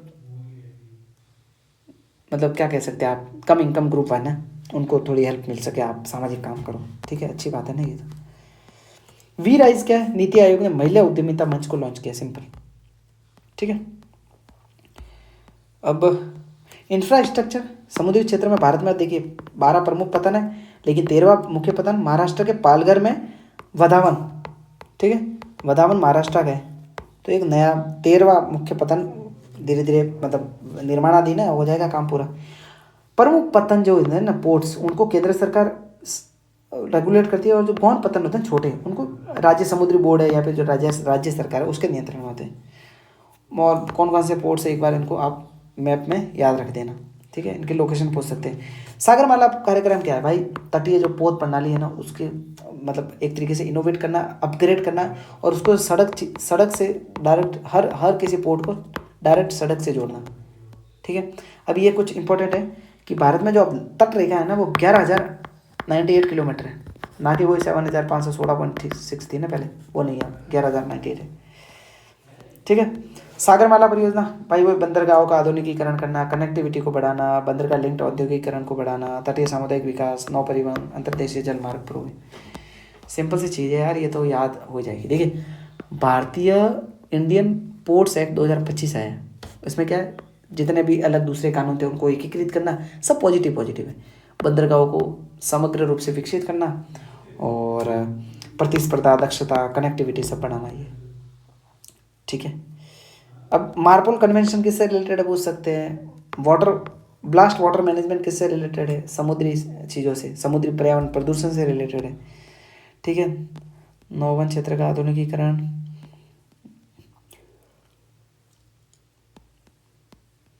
ठीक है। विजिंजम अंतर्राष्ट्रीय ट्रांसशिपमेंट डीप वाटर बहुउद्देशीय समुद्री जो बंदरगाह है वो कहाँ पर है? तो पूछ सकते हैं केरल में स्थित है। ठीक है, भारत का पहला डीप वाटर कंटेनर ट्रांसशिपमेंट बंदरगाह है केरल का विजिंजम। सड़क मार्ग ज़्यादा कुछ इंपॉर्टेंट है नहीं इसमें। विमानन सुरक्षा से देखिए विमान की कठिनाई काफ़ी हुई है, विमान से रिलेटेड सुरक्षा पे सवाल आ सकता है। वायुयान दुर्घटना अन्वेषण ब्यूरो ने अहमदाबाद की दुखद जो विमान दुर्घटना हुई थी ना उसकी जांच की प्राथमिक रिपोर्ट सौंप दी है। ठीक है, मेडे कॉल, मेडे ये क्या है? आ सकता है न्यूज में था।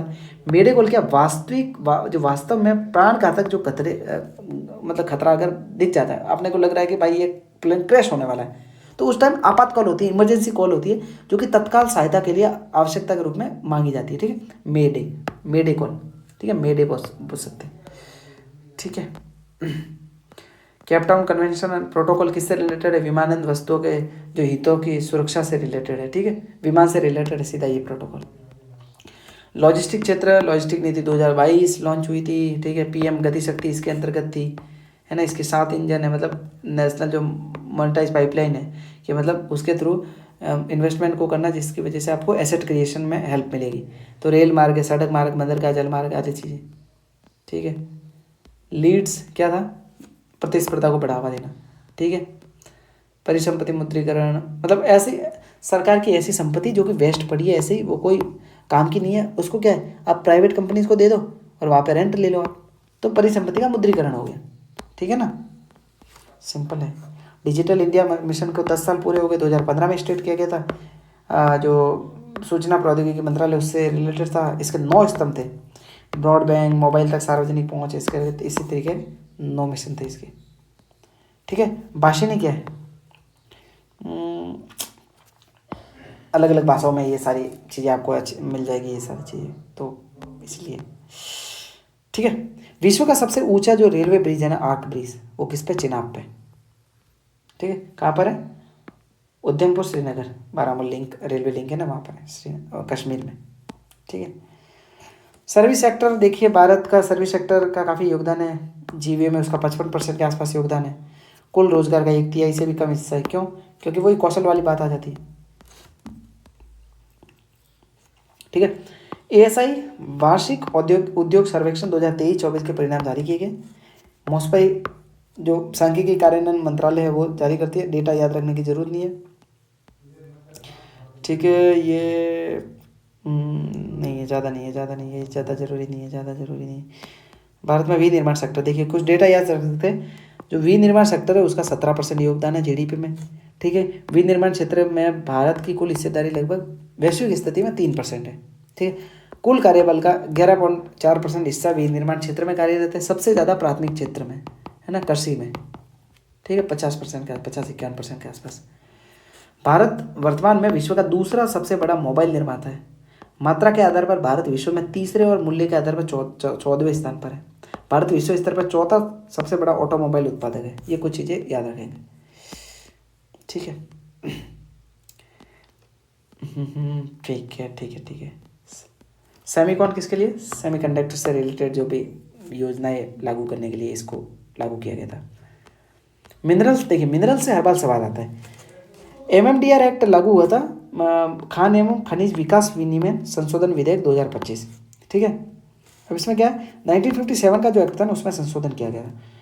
इसमें देखिए कुछ प्रावधान शामिल है कि 24 जो क्रिटिकल और स्ट्रेटेजिक खनिज है ना, उसकी एक नई सूची जारी की गई है, जिसमें खनिजों के अन्वेषण से रिलेटेड उसके उत्पादन में तेजी लाना। मतलब देखिए, जिनका उत्पादन आसानी से किया जा सके उनको अलग तरीके से लिस्ट में रखा गया है। क्यों? क्योंकि अपनी इंडिया की आवश्यकताएं बहुत बढ़ रही है। ठीक है, क्रिटिकल मिनरल्स को एक्सट्रैक्ट ज़्यादा जरूरी है, मतलब उनको करना जल्दी से जल्दी।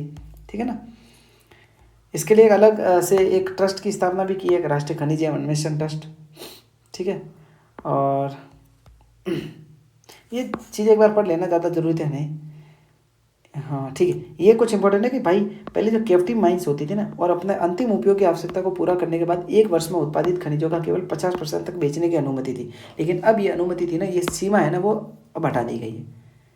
जिला खनिज फाउंडेशन क्या है कि कोयला खदानों एवं इस्पात पर संसदीय समिति ने रिपोर्ट दी थी। ये सारी चीज़ें कोयला जो जिला खनिज फाउंडेशन 2015 में गठित किया गया था, यानी खनन से जो प्रभावित प्रत्येक भारतीय जिला है ना, उनको एक डीएमएफ फंड के तरह गैर लाभकारी वैधानिक निधि है, और इसमें जो जो उससे अफेक्टेड जो डिस्ट्रिक्ट्स है ना, उनको एक तरीके से सहायता प्रदान करना है। सिंपल सी बात है। ठीक है, ठीक है। खनिज क्षेत्र कल्याण कार्यक्रम, खनिज से रिलेटेड वहाँ के आसपास के लोगों की स्वास्थ्य देखभाल, शिक्षा, अवसंरचना से रिलेटेड ये सारी चीज़ें जो आधारभूत जो सेवाएं है ना, उनको उपलब्ध करवाना उन लोगों को।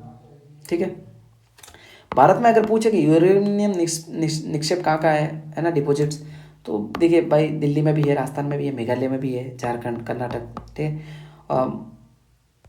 ठीक है। और थोरियम लगभग मतलब भारत का लगभग 8 से 10% थोरियम पाया जाता है, बहुत ज़्यादा है, ठीक है। थोरियम प्रचुर मात्रा में केरल और उड़ीसा के जो समुद्री तट है ना, उनकी मोनाजाइट जो रेत है ना, वहाँ पर काफ़ी समृद्ध मात्रा में ये पाया जाता है, ठीक है। अब पोटास सैलाइट ये ज़्यादा ज़रूरी नहीं है, ठीक है।